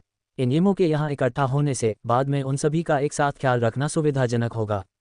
अभी के लिए मैं शैतान पर एक छद्म मुहर जारी करूंगा। ये और भी यमों को आकर्षित कर सकता है। इसके साथ ही उसने अपनी आस्तीन लहराई और एक राक्षसी मनका जिसमें भारी राक्षसी क्यूई थी, उसके सामने प्रकट हुआ। आप वास्तव में क्या करने की योजना बना रहे हैं? राक्षसी मनके के प्रकट होते ही उसके भीतर से एक उग्र आवाज निकली। इस मनके में स्वाभाविक रूप से यमो राजा था, जिसे जियाओ मिंग ने पहले ही वश में कर लिया था और दाओ संप्रदाय के भीतर सील कर दिया था। इसके बाद जियाओ मिंग ने इस यमो को तीसरे आपदा पुनर्जन्म चरण में बलपूर्वक धकेल दिया। हालांकि इस अवस्था को एक शक्तिशाली शैतान माना जा सकता है, फिर भी यह उस धरती को हिला देने वाली अवस्था से कुछ कम है जिसका उसने उल्लेख किया था। इस यमो को उस भयानक शैतान में बदलने की तैयारी जियाओ मिंग ने ड्रैगन कबीले के शैतान दमनकारी कारागार में पहले ही कर ली थी, लेकिन उनका उपयोग अभी तक नहीं किया गया था। अब स्पष्ट रूप से ऐसा करने का सही समय था। इसलिए यमो राजा के प्रश्न के उत्तर में जियाओ मिंग ने केवल एक दोस्ताना तरीके से मुस्कुराया। चिंता मत करो, मैं केवल अर्धपूर्वज अवस्था को तोड़ने में आपकी सहायता कर रहा हूँ। एक बार जब आप टूट जाएंगे तो मैं आपकी मुहर खोल दूंगा। क्या क्या तुम सच में चाहते हो कि मैं टूटता रहूं? यिमो राजा की अभिव्यक्ति भय से पीली पड़ गई। जियाओ मिंग का सुंदर चेहरा अपनी मुस्कान से अनगिनत महिलाओं को आकर्षित कर सकता था, लेकिन यिमो राजा को वह अपने यिमो कबीले से भी अधिक भयावह और भयानक लगा। ऐसा इसलिए था क्योंकि जियाओ मिंग ने जिस सफलता की प्रक्रिया से उसे गुजारा वह बहुत दर्दनाक थी। पुनर्जन्म चरण में एक कदम आगे बढ़ना अविश्वसनीय रूप से कठिन था। इसलिए जियाओ मिंग उसे पीड़ा देगा ताकि उसके शरीर को सफलता की शर्तों को पूरा करने के लिए मजबूर किया जा सके और फिर उन्नति के लिए जबरन ऊर्जा का संचार किया जा सके। अगर यिमो राजा जीवित रहना चाहता था तो उसके पास निष्क्रिय रूप से सहयोग करने के अलावा कोई विकल्प नहीं था। हालांकि वैसे भी विरोध करना व्यर्थ था क्योंकि मृत्यु में भी पुनरुत्थान संभव था। इसलिए यिमो राजा केवल अपना नपुंसक क्रोध व्यक्त कर सकता था। आपकी योजना वास्तव में क्या है? क्या आपको सच में लगता है कि अगर मेरे पास कोई योजना होती तो मैं आपको बताता? जियाओ मिंग ने ठहाका लगाया और फिर यिमो राजा की चीखों को अनदेखा कर दिया। फिर उसने अपने हाथ की एक लहर के साथ एक स्थानिक चैनल खोला। चैनल के दूसरी तरफ से एक और भी अधिक अशांत और भयानक राक्षसी कीवी फूट पड़ी। इसने तुरंत आकाश में बादलों को तितर-बितर कर दिया। हालांकि जियाओ मिंग की आकस्मिक मुहर के तहत ये राक्षसी कीवी इस क्षेत्र तक ही सीमित थी, जिससे अत्यधिक उच्च सांद्रता के साथ राक्षसी कीवी का एक समुद्र बन गया। ऐसी राक्षसी कीवी, राक्षसी मनके के अंदर यिमो राजा का चेहरा इस राक्षसी कीवी को देखते ही कुछ हद तक हरा हो गया। हालांकि जैसे ही वह बोलने वाला था, जियाओ मिंग ने उसे राक्षसी कीवी के बीच में फेंक दिया और कहा, बस आराम करो और मजबूत बनो। यह एक ऐसा क्षेत्र है जहां अनगिनत प्राणी अपने पूरे जीवन में कभी नहीं पहुंच पाए हैं। अपने आप को भाग्यशाली समझो, हालांकि तब तक तुम अपना दिमाग खो चुके होगे। हे। जैसे ही उसकी आवाज़ गिरी, राक्षसी कीवी के समुद्र के भीतर एक भंवर बनने लगा, साथ ही एक कर्कश चीख भी। भंवर के उभरने के बाद राक्षसी कीवी लगातार पीछे हटने लगी क्योंकि एक आभा आश्चर्यजनक दर से मजबूत होती गई। जैसा कि मैंने उम्मीद की थी, वह वास्तव में अर्धपूर्वज चरण तक पहुंच सकता है। अब उसे सील करने का समय आ गया है। एक बार जब तियानजुआन महाद्वीप और यिमो की सहयोगी सेनाएं लगभग यहां आ जाएंगी तो सील तोड़ने का यही सही समय होगा। मुझे कुछ अंतराल छोड़ने की ज़रूरत है ताकि कुछ राक्षसी कीवी बाहर निकल जाए, जिससे एक भ्रम पैदा हो। ये और भी सही होगा। राक्षसी कीवी के अशांत समुद्र से संतुष्ट होकर जियाओ मिंग समुद्र की सतह से ऊपर चढ़ गया। जैसे ही वह आकाश में दिखाई दिया, नीचे राक्षसी समुद्र हिंसक रूप से मंथन करने लगा। विशाल राक्षसी कीवी क्रूर राक्षसी अजगरों में बदल गई जो फुफकारते हुए उसकी ओर बढ़े। ये सम्राट पहले ही आपके आकाओं को खत्म कर चुका है। राक्षसी कीवी के भीतर कुछ बचे हुए विचारों की हिम्मत कैसे हुई कि वे इस तरह से जंगली तरीके से व्यवहार करें? जियाओ मिंग ने अपनी ओर दौड़ते हुए राक्षसी अजगरों को देखा। उसके मुंह के कोने पर एक ठंडी मुस्कान थी। बिना किसी स्पष्ट हरकत के एक टिमटिमाती हुई बहुरंगी रोशनी फैल गई। सम्राट ज्वाला एक बार फिर दुनिया पर उतरी। बहुरंगी लपटें फूट पड़ीं। तुरंत क्रूर राक्षसी अजगरों ने तीखी चीखें निकालीं। राक्षसी अजगरों के भीतर के राक्षसी विचार सम्राट ज्वाला का विरोध करते हुए आश्चर्यजनक गति से विलीन हो गए। बस कुछ ही सांसों में राक्षसी विचार पूरी तरह से शून्य में विलीन हो गए। इस बीच राक्षसी कीवी राक्षसी विचारों के नियंत्रण के बिना तुरंत बिखर गई। उसकी हरकतों से ऐसा लग रहा था कि कुछ क्रोधित हो गया है। अनगिनत तीखी चीखें अचानक उसके चारों ओर हवा में भर गईं। राक्षसी कीवी का पूरा समुद्र फट गया, जिसमें राक्षसी कीवी की अनगिनत धाराएं हजारों राक्षसी लहरों की तरह बह रही थीं। जियाओ मिंग शांत रहा और राक्षसी कीवी के अशांत समुद्र को बहुरंगी प्रकाश के चमकदार जाल में ढंक दिया जो लगातार सिकुड़ रहा था। राक्षसी कीवी के समुद्र के ऊपर लगातार शोर फूट रहा था। कोई भी राक्षसी कीवी जो बहुरंगी प्रकाश स्क्रीन के संपर्क में आई, तुरंत फैल गई क्योंकि जाल सिकुड़ता रहा। आखिरकार यहां तक कि अंतरिक्ष भी संकुचित हो गया और अंततः इस रेगिस्तान के ऊपर गायब हो गया। हालांकि अगर कोई मजबूत अभ्यासी इस स्थान पर पहुंचता तो उसे अंतरिक्ष के भीतर से फीकी काली राक्षसी कीवी निकलती हुई मिलती। अध्याय 617 सभी क्षेत्रों का अभिसरण। समय धीरे धीरे बीतता गया और पलक झपकते ही तथाकथित 2 महीने लगभग खत्म हो गए। पश्चिमी जुबान क्षेत्र, वांगहुई शहर, विशाल और अंतहीन बंजर रेगिस्तान के बीच मिट्टी के जंगलों का एक रहस्यमय इलाका था जो खतरनाक था। कभी कभी हिलती हुई रेत ड्रैगन की तरह हिलती थी और अचानक होने वाली बारिश एक पल में लोगों की जान ले सकती थी। रेगिस्तान के सबसे साहसी और जानकार डाकू भी इस जगह पर रुकने की हिम्मत नहीं करते थे। हालांकि जो लोग अपना रास्ता नहीं भूले और पीछे नहीं हटे, वे इतने भाग्यशाली थे कि उन्हें हजारों घाटियों और खड्डों से उभरने वाले एक अद्भुत शहर का पता चला, जिसे मानो दिव्य कारीगरों के हाथों से तराशा गया हो। ये नखलिस्तान पानी के किनारे बनाया गया था। ये टीलों के पीछे जड़े एक रत्न की तरह था, फिर भी ये पूरी तरह से डूबते सूरज की सुनहरी चमक में नहाया हुआ था। वानगहुई नाम इसी दृश्य से लिया गया था। यहाँ ऊंचे ऊंचे ताड़ के पेड़ हरे भरे उगे हुए थे, साफ झीलें शीशे की तरह चमक रही थीं, राजसी मीनारें ऊंची थीं और इमारतें बेहतरीन सुंदरता से जगमगा रही थीं। चौड़ी और एक दूसरे को काटती हुई सड़कें भिक्षुओं से भरी हुई थीं, जो आते जाते रहते थे। असंख्य दिव्य कार्य सभी को आश्चर्यचकित करने के लिए पूरे प्रदर्शन पर थे। इस छोटे से शहर से जुड़ा हुआ एक विशाल रेगिस्तानी जहाज था जिसका नाम हनहाई शिप था। जहाज के ऊपर के बगीचे से कोई भी पूरे शहर के नज़ारे को देख सकता था। हालांकि केवल कुछ चुनिंदा लोगों को ही प्रवेश करने की अनुमति थी, क्योंकि यह विशाल जहाज हनहाई संप्रदाय का मुख्यालय था, जो पश्चिम जुवान क्षेत्र के 7 सुपर संप्रदायों में से एक था। स्वाभाविक रूप से आम लोगों के पास प्रवेश करने की कोई उम्मीद नहीं थी। जबकि अतीत में हनहाई जहाज के ऊपर का स्थान पूरी तरह से शांत हुआ करता था, हाल ही में समय समय पर शक्तिशाली आभाएं दिखाई दी और हनहाई संप्रदाय में प्रवेश किया। इस घटना ने लोगों को अवचेतन रूप से महसूस कराया कि कुछ बड़ा होने वाला है। अचानक हनहाई संप्रदाय के ऊपर आकाश में अधिक सूक्ष्म आभाएं दिखाई दीं। यंग हुआनहुआन ने नीचे विशाल जहाज को देखा और फिर यंग जुवानजी की ओर मुड़ा। पिताजी, हम हनहाई संप्रदाय में पहुंच गए हैं। हम यंग जुवानजी ने थोड़ा सिर हिलाया, फिर पूर्वी जुवान क्षेत्र के 7 महान सुपर संप्रदायों के अन्य मजबूत साधकों को देखने के लिए पीछे मुड़ा। बोलते समय उसकी आवाज़ कुछ सख्त थी। अतीत में पश्चिमी जुवान क्षेत्र और हमारे पूर्वी जुवान क्षेत्र में कई संघर्ष हुए थे। हनहाई संप्रदाय और हमारे संप्रदाय एक दूसरे के गले पर सवार रहे हैं और परिणामस्वरूप दोनों पक्षों को बहुत नुकसान हुआ है। लेकिन इस बार हम उस शैतान को खत्म करने के लिए यहाँ हैं और हम जल्दबाजी में काम नहीं कर सकते। क्या आप सभी समझ गए? समझ गए, अन्य संप्रदाय के नेताओं ने भी गंभीर भाव से जवाब दिया। यंग जुवानजी ने संतुष्टि में सिर हिलाया, फिर आगे कहा, बेशक ऐसे महत्वपूर्ण मोड़ पर जब सभी पक्षों के मजबूत साधक इकट्ठे हुए हैं तो वे जल्दबाजी में काम करने की हिम्मत नहीं करेंगे। अगर वे ऐसा करते हैं तो हम भी आसान नहीं हैं। जब वह बोल रहा था तो उसके शरीर से आभा का एक संकेत निकल रहा था। हालांकि इसे जल्दी से वापस ले लिया गया था, लेकिन इसके भारी दबाव ने अभी भी बाकी सभी की पलकें झपकाईं। पुनर्जन्म चरण। यंग जुवानजी चुपचाप पुनर्जन्म चरण में पहुंच गई थी, जबकि अन्य लोग आश्चर्यचकित थे। नौस्वर्ग सर्वोच्च पवित्रता महल के महल मास्टर को आश्चर्य नहीं हुआ। आखिरकार उसे जियोमिंग से पुनर्जन्म की गोली मिली थी जिसने उसे तोड़ने की अनुमति दी थी। यह कोई आश्चर्य की बात नहीं थी कि यंग हुआनहुआन के पिता के रूप में यंग जुवानजी भी ऐसा ही कर सकते थे। पूर्वी जुवान क्षेत्र के लोगों के आगमन पर हनहाई संप्रदाय की प्रतिक्रिया तेज थी। थोड़ी देर बाद एक गहरी आवाज़ गूंजी, यंग जुवानजी, महान शैतान के उभरने की खबर आपके पूर्वी जुवान क्षेत्र से आई है। आप सबसे आखिर में क्यों आए हैं?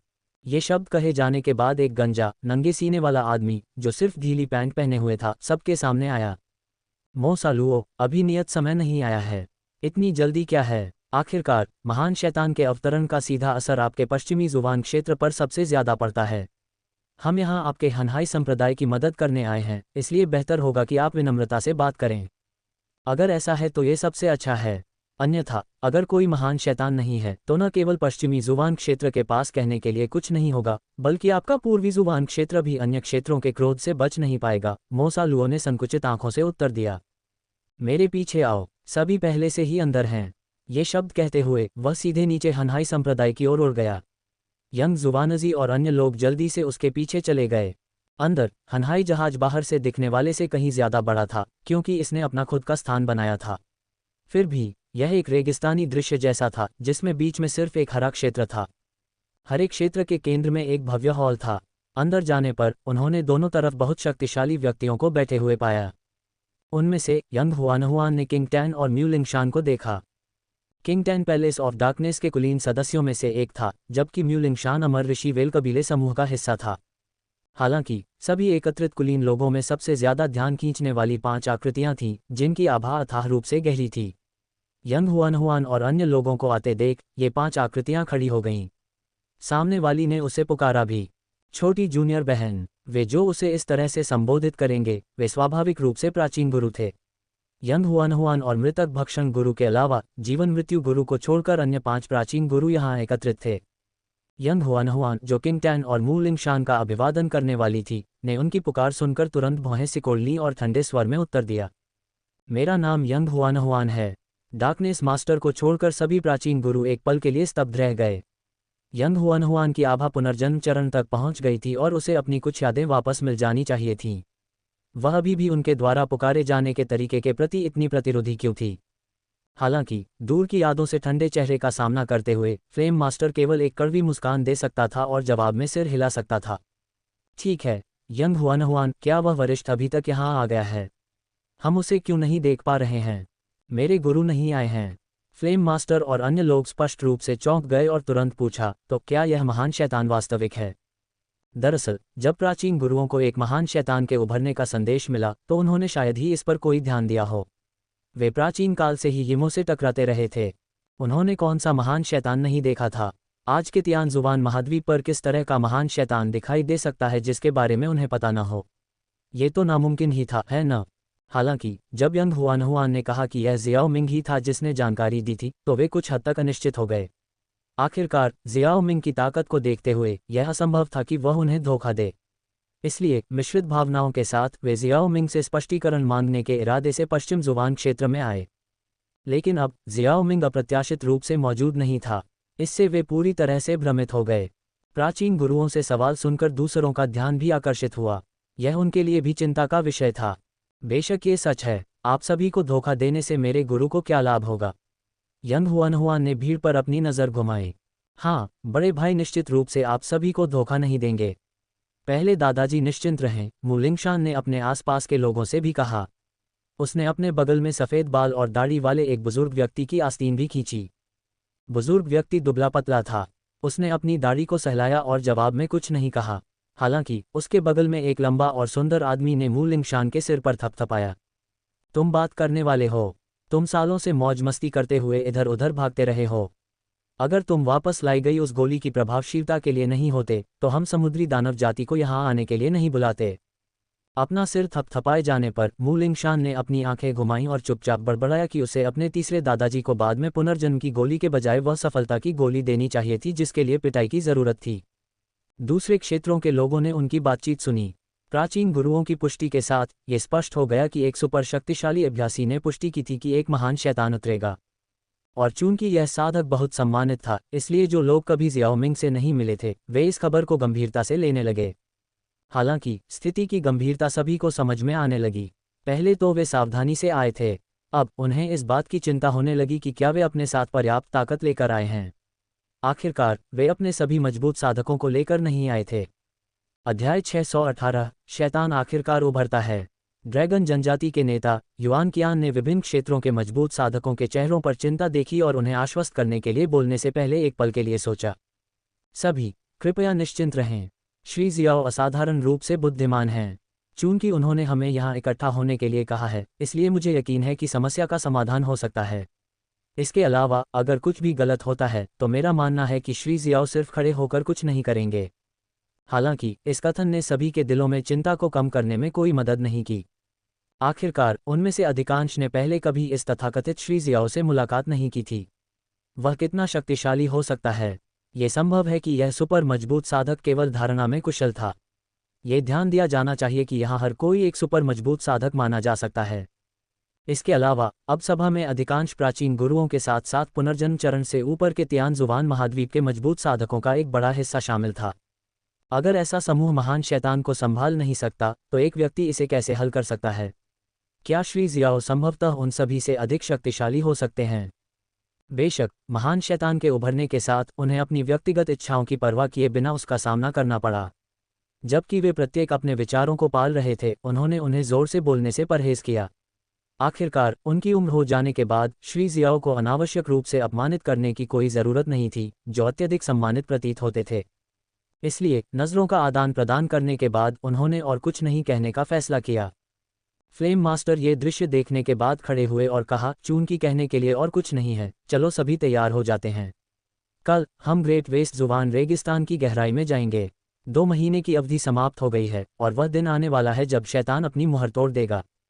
हमारे पास वापस लौटने का कोई रास्ता नहीं है, इसलिए इस दुनिया के सभी प्राणियों और हमारे प्रिय लोगों के लिए आइए हम इस लड़ाई में अपना सब कुछ झोंक दें।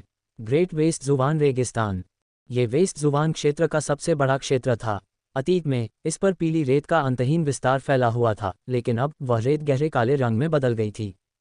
दुष्ट राक्षसी क्यूई रेगिस्तान के भीतर से उठी, जिसने एक बार जो शानदार विस्तार था उसे प्रदूषित कर दिया।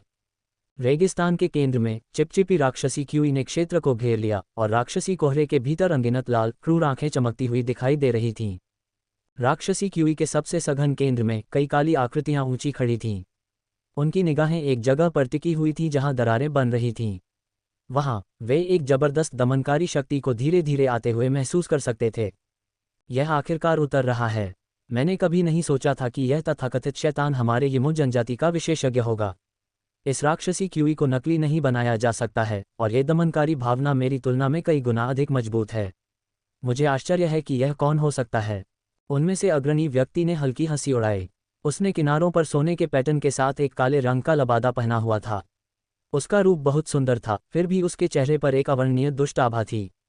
इसकी सहायता से तियान जुवान महाद्वीप से आए शक्तिशाली साधक जो पश्चिम जुवान में आए हैं हमारी पकड़ से बच नहीं पाएंगे। तब तक जब तक वे किसी तरह से एक पूर्वज चरण साधक को नहीं लाते, तियान जुवान गुट हमारा विरोध करने में शक्तिहीन हो जाएगा। आखिरकार इतने सालों के बाद हमें अब छिपने की जरूरत नहीं है। मैं उन सभी को मारने के लिए बेसब्री से इंतजार कर रहा हूं। काले रंग की आकृति के बगल में खड़े एक दुबले पतले युवक ने अपनी लाल जीभ बाहर निकाली और फिर अपने होठों को चटकाते हुए हंसते हुए कहा, क्या आप सभी तैयार हैं? नेता ने मुस्कुराते हुए पूछा। उसके पीछे खड़े सभी लोगों ने सिर हिलाने से पहले मुस्कुराया। इस बीच उनकी हंसी में अंतहीन क्रूरता उमड़ पड़ी। नेता ने अपनी कमर सीधी की, इससे पहले कि उसके होठों पर मुस्कान और भी गर्म हो जाए। जैसे ही उसने हनहाई संप्रदाय की दिशा में देखा, उसकी आंखों में एक जंगली उन्मत्त तीखी चमक जमने लगी और वह खुद से बुदबुदाया, मैं वास्तव में इसका इंतजार कर रहा हूं। जल्दी करो और आओ। विशाल रेगिस्तान की पीली रेत पर आसमान में डूबता हुआ सूरज। यह एक शानदार दृश्य होना चाहिए था।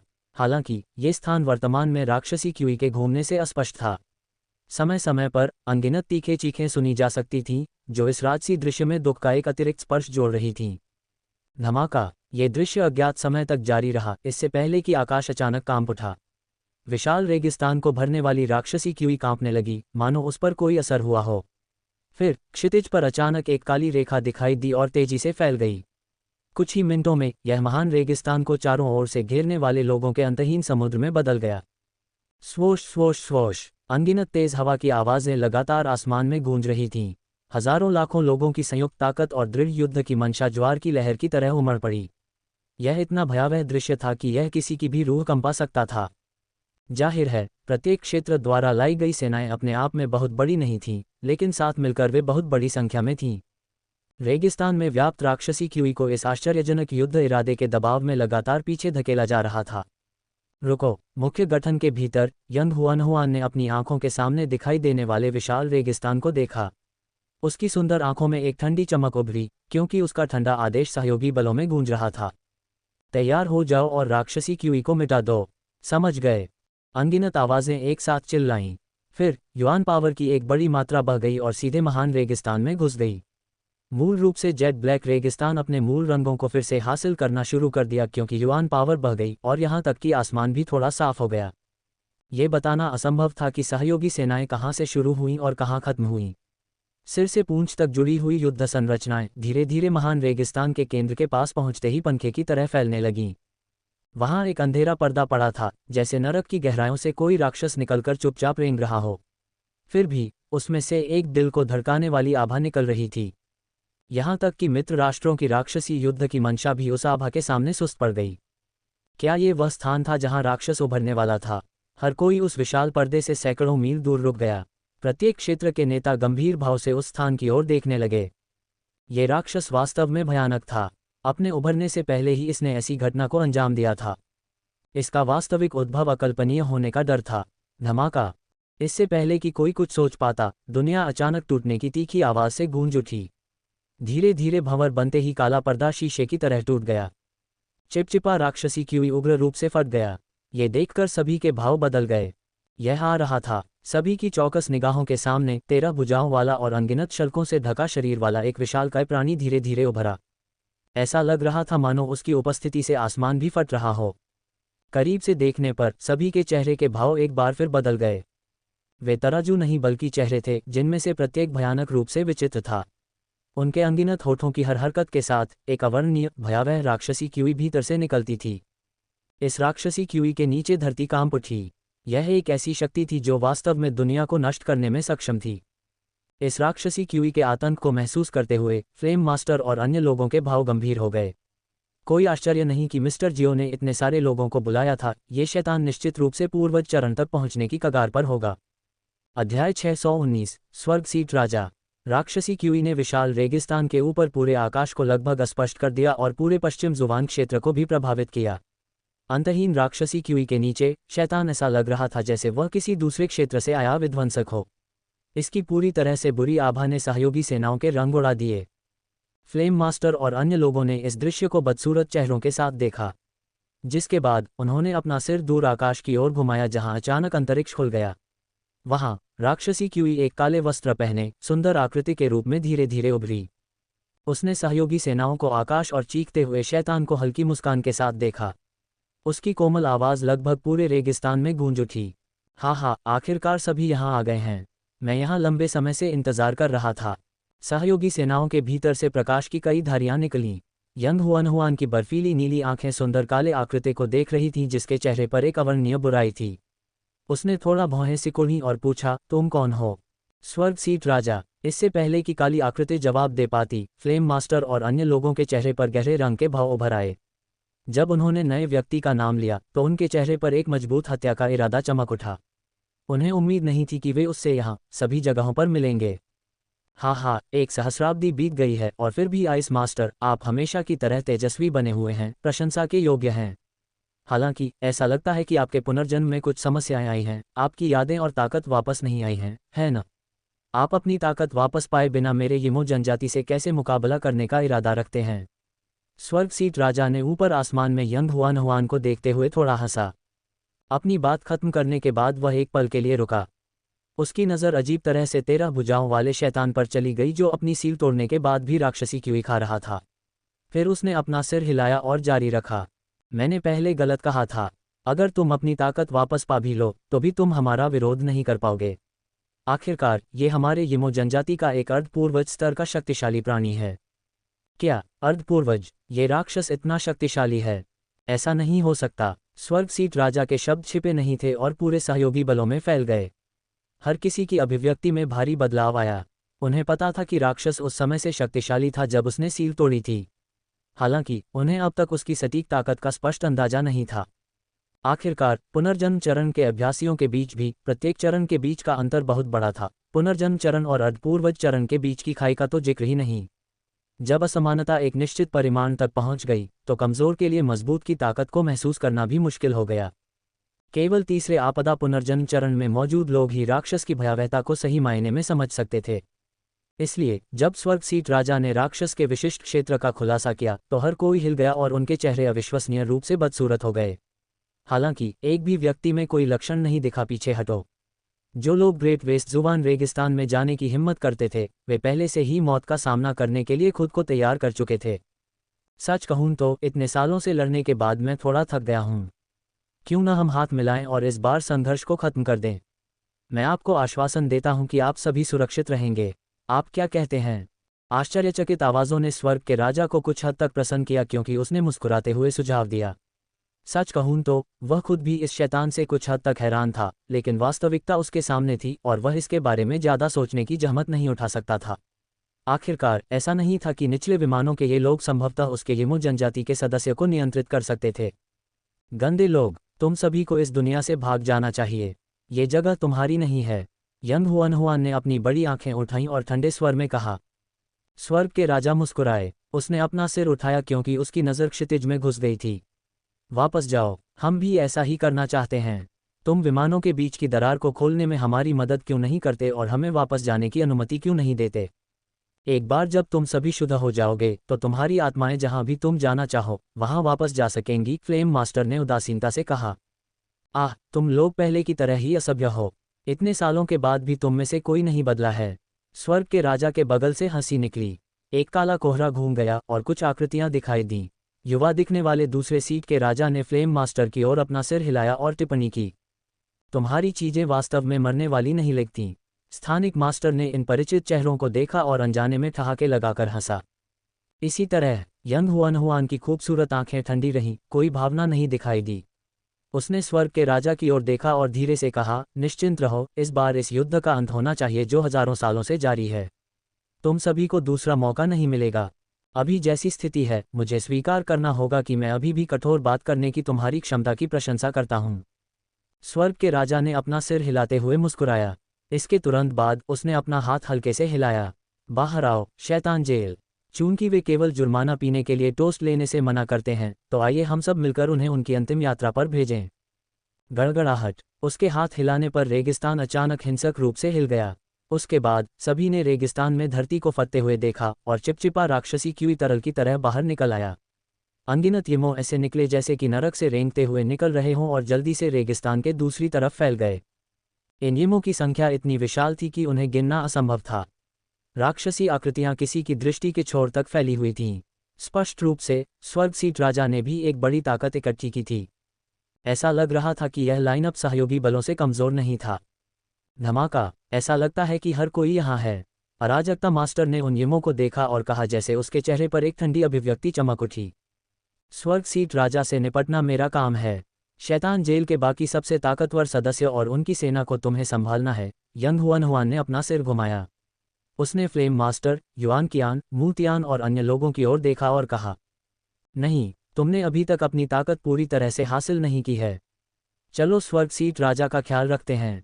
फ्लेम मास्टर ने जल्दी से आपत्ति जताई। तुम्हें चिंता करने की कोई ज़रूरत नहीं है। भले ही मेरी ताकत अभी तक पूरी तरह से आइस मास्टर के पूर्व शिखर तक नहीं पहुंच पाई है, लेकिन ऐसा नहीं है कि मेरे मास्टर ने इतने सालों में मुझे खाली हाथ नहीं छोड़ा है। बर्फ का पैतृक प्रतीक मैंने वापस पा लिया है और मेरी ताकत जरूरी नहीं कि तुम्हारी ताकत से कमजोर हो, यंग हुआन ने धीरे से कहा। जियाओ मिंग की पसंदीदा चीज़ उन्हें गुस्सा दिलाना था और वे जीवन मृत्यु की लड़ाई से बच नहीं पाए थे। इसलिए अपने पिछले जीवन की यादों को पूरी तरह से स्वीकार किए बिना भी उसकी ताकत बिल्कुल भी कमजोर नहीं थी। इसके अलावा सबसे महत्वपूर्ण बात यह थी कि उसे विश्वास था कि अगर वह किंग टैन या म्यूलिंगशान किसी भी समस्या में पड़ गए तो उसका गुरु सिर्फ खड़े होकर नहीं देखेगा। ये तो बताने की ज़रूरत नहीं है कि उसके गुरु ने उसके लिए कुछ जीवन रक्षक उपाय छोड़े थे जिनका उसे अभी तक उपयोग नहीं करना था। बेशक यंग हुआन ने फ्लेम मास्टर और दूसरों को ये विवरण समझाने की जहमत नहीं उठाई। उसकी बातें सुनने और यह जानने के बाद कि यंग हुआन का गुरु जियाओ मिंग था, फ्लेम मास्टर और दूसरे लोग जो जियाओ मिंग से मिले थे और उसके रहस्यमय तरीकों से वाकिफ थे, उन्होंने अब जोर नहीं दिया और धीरे धीरे अपना सिर हिलाया। क्या ये सच था? असली निर्णायक युद्ध की शुरुआत को चिन्हित करने वाला दृश्य। सभी सेनाएं सुनो, ये हमारी महत्वपूर्ण लड़ाई है। जीत सभी खतरों को हमेशा के लिए दूर कर देगी, हार पूरे पश्चिमी जुबान क्षेत्र और उससे आगे त्रासदी फैलाएगी। कोई भी बच नहीं पाएगा। यंग हुआन ने अपना जैद जैसा हाथ उठाया और उसे जोर से नीचे घुमाया। यदि आप उन लोगों की रक्षा करना चाहते हैं जिनकी आप परवाह करते हैं, तो लड़ें। लड़ो। अध्याय 620 खूनी युद्ध। लड़ाई। अनगिनत व्यक्तियों की आंखें लाल हो गईं और उन्होंने एक भयंकर दहाड़ लगाई। धरती को हिला देने वाली आवाज़ एक तूफान की तरह फैल गई, जिससे विशाल रेगिस्तान में रेत के अनगिनत कण हिल गए। धमाका। एक जबरदस्त युआन पावर के सामने आने पर सहयोगी सेनाएं आगे बढ़ने लगीं। ये बाढ़ के पानी की तरह आगे बढ़ी, युद्ध के स्वरूप बनाती हुई। शैतान जेल की ओर बढ़ते समय उनकी आंखें पूरी तरह से लाल थीं। हा, शैतान जेल सुनो। सम्राट की इच्छा पूरी करने के लिए उन सभी का वध करो। स्वर्ग के राजा ने भी जोर से हंसा। उसकी हंसी में एक क्रूर हत्या का इरादा भरा हुआ था। मार डालो। शैतान जेल की सेना के भीतर से एक तीखी चीख निकली जैसे ही राक्षसी कीवी उमड़ी। अनगिनत राक्षसी आकृतियां जमीन को ढांकती हुई आगे बढ़ती दिखीं। आखिरकार वे सहयोगी सेनाओं की तरह बाढ़ से टकरा गईं। धमाका। दो अंतहीन धाराएं आपस में टकराईं और पूरा रेगिस्तान हिल गया। युआन पावर और डेमोनिक कीवी पागलपन से आपस में उलझ गए और हवा में टकरा गए। ताजे खून ने धरती को लगभग तुरंत ही लाल कर दिया। खूनी बदबू और पागल युद्ध की चीखें आसमान में गूंज उठीं, जिससे डूबता हुआ सूरज भी कांप उठा और बादलों के पीछे छिप गया। युद्ध के मैदान के ऊपर हर किसी के लिए अदृश्य एक छिपी हुई जगह में जियाओ मिंग ने नीचे नरसंहार को देखते हुए थोड़ा भौहें से कुढ़ी। जहां भी उसकी नज़र पड़ी, हवा में खून की गंध घूम रही थी। स्वर्ग सीट राजा भले ही पूरे महाद्वीप से सभी यमों को बचाने में सफल न हुआ हो, लेकिन शैतान जेल बलों की संख्या महत्वपूर्ण है। वे सहयोगी बलों के खिलाफ अपनी पकड़ बनाए रख सकते हैं। ऐसा लगता है कि गठबंधन को कई हताहतों का सामना करना पड़ेगा। जियाओ मिंग ने एक पल के लिए सोचा, लेकिन कार्रवाई करने से परहेज किया। जैसा कि उसने पहले उल्लेख किया था, हालांकि उसने वर्तमान स्थिति को नियंत्रित किया था, यमो जनजाति का निष्कासन भी तियान जुबान महाद्वीप के लोगों की जिम्मेदारी थी। रक्तपात और हताहतों से बचना असंभव था और केवल उसके जैसे बाहरी व्यक्ति पर निर्भर रहना व्यवहार्य नहीं था। वह वास्तव में अब हस्तक्षेप कर सकता था ताकि तियानजुवान महाद्वीप पर यिमो को खत्म किया जा सके और हताहतों की संख्या कम की जा सके। हालांकि महाद्वीप पर यिमो पहले महान विश्व युद्ध से बचे हुए एक छोटे से अवशेष थे। यिमो सेना का असली हिस्सा यिमो सम्राट के साथ अभी भी दायरे से बाहर था और उनसे निपटना आसान नहीं होगा। इसके अलावा वह अब तियानजुवान महाद्वीप पर और अधिक समय तक रहने का जोखिम नहीं उठा सकता था। यिमो सम्राट को केवल बाहर ही सील कर दिया गया था, मरा नहीं। जब समय आएगा तो तियानजुवान महाद्वीप से और भी अधिक बलिदान होंगे। इसके अलावा वह उस आयाम ब्रून को नहीं छोड़ सकता था जिसकी उसने वर्षों से योजना बनाई थी। केवल ये कहा जा सकता है कि उसके मौजूद होने पर तियानजुवान महाद्वीप को मूल कहानी के पश्चिमी जुवान क्षेत्र में हुई भयावह जीवन हानि का सामना नहीं करना पड़ेगा। वास्तविकता ऐसी थी कि आयाम ब्रून की इच्छा करना और साथ ही किसी भी हताहत की इच्छा न करना एक असंभव इच्छा थी। वह परोपकार की भावना रखने वाला व्यक्ति नहीं था, अन्यथा वह उस समय 3 प्राचीन कुलों के इतने सारे मजबूत व्यक्तियों के विनाश का कारण नहीं बनता। ये सुनिश्चित करने के बाद कि किंग टेन और म्यूलिंगशान खतरे से बाहर हैं और उनके गुटों द्वारा अच्छी तरह से संरक्षित हैं, उन्होंने अपना ध्यान दोनों पक्षों पर पुनर्जन्म चरण से ऊपर उच्च स्तरीय बलों पर केंद्रित कर दिया। 9वीं सीट के राजा को छोड़कर यिमो जनजाति के अन्य सीट राजाओं को बहुत अधिक नुकसान नहीं हुआ था। उनके द्वारा बनाए गए शैतान के साथ तियानजुवान महाद्वीप के मजबूत चिकित्सकों को शायद कठिन समय का सामना करना पड़ता। हालांकि इसका मतलब ये भी था कि आयाम ब्रून निश्चित रूप से दिखाई देगा, जो उसके इरादों के अनुकूल था। चलो हम भी हमला करते हैं। जब जियाओ मिंग विचारों में खो गया था, यंग हुआनहुआन की नाजुक आकृति आगे बढ़ी और आगे बढ़ी। इसके साथ ही स्वर्ग के राजा और आकाश में मौजूद अन्य लोग एक पल में गायब हो गए और यंग हुआनहुआन के समूह के सामने फिर से प्रकट हुए। स्वर्ग के राजा ने मुस्कुराते हुए यंग हुआनहुआन के समूह को देखा जो उनके सामने खड़ा था। अंत में उसकी नज़र यंग हुआनहुआन पर पड़ी और उसने कहा, आइस मास्टर, आप अपनी वर्तमान स्थिति में मेरे मुकाबले में नहीं हैं। यंग हुआनहुआन चुप रही, अनावश्यक शब्दों से परेशान नहीं हुई। उसके शरीर पर कई अजीब बर्फीले चिन्ह दिखाई दिए क्योंकि उससे निकलने वाली ठंडी कीवी और भी भयानक होती जा रही थी। उसके मूल रूप से काले बाल धीरे धीरे इस समय क्रिस्टलीय बर्फीले नीले रंग में बदल गए। उसकी आंखों से एक तरह की बर्फीली चमक निकल रही थी जिसे छुआ नहीं जा सकता था। ऐसी बर्फीली चमक में एक दिव्य भावना भी थी। कितना दिलचस्प है, तुम्हारी ताकत इतनी बढ़ गई है। ये काफ़ी दिलचस्प है। स्वर्ग सीट राजा का मूल रूप से सौम्य चेहरा अविश्वसनीय रूप से भयावह हो गया क्योंकि उसने एक कदम आगे बढ़ाया। उसके अंदर से एक राक्षसी कीवी निकली। यह इतना भयानक था कि यह यंग हुआनहुआन से निकलने वाली आश्चर्यजनक ठंडी कीवी को भी दबाने में कामयाब रहा। उसके बाद उसके पीले हाथ आगे बढ़े और हवा में चीरते हुए चले गए। गहरी काली रोशनी की एक जोड़ी चमकी और सीधे यंग हुआनहुआन की ओर बढ़ी। इस तरह के हमले का सामना करते हुए यंग हुआनहुआन की पतली जैद जैसी उंगली भी हिंसक तरीके से हवा में घुस गई और स्वर्ग के राजा से सीधे टकरा गई। क्रैक! राक्षसी कीवी और ठंडी कीवी आगे बढ़ी जिससे अंतरिक्ष में लगातार कंपन होने लगा। दोनों पक्ष टकरा गए। उसके बाद दोनों के शरीर कांपने लगे और फिर दोनों कई कदम पीछे हट गए।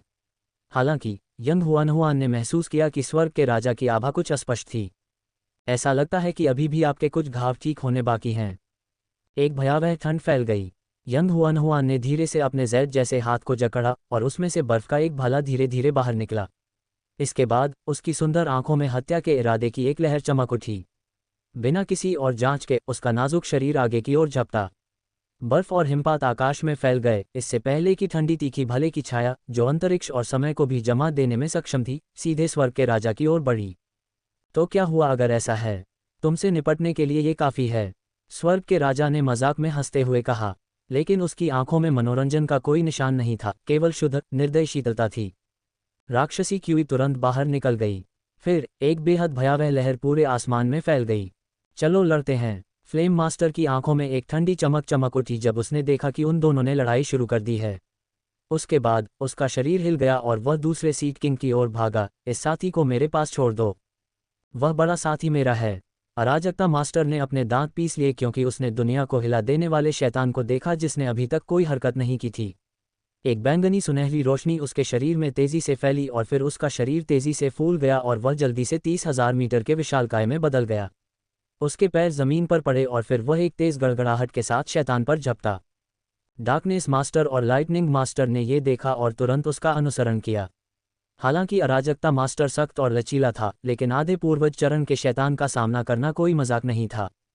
हालांकि आधे रास्ते में दोनों को चौथे और पांचवें सीड किंग ने रोक लिया। जैसे ही स्थानिक मास्टर पांचवें सीड किंग को रोकने वाला था, तीसरे ने भी उसे रोक लिया। सीड किंग ने उसका रास्ता रोक दिया।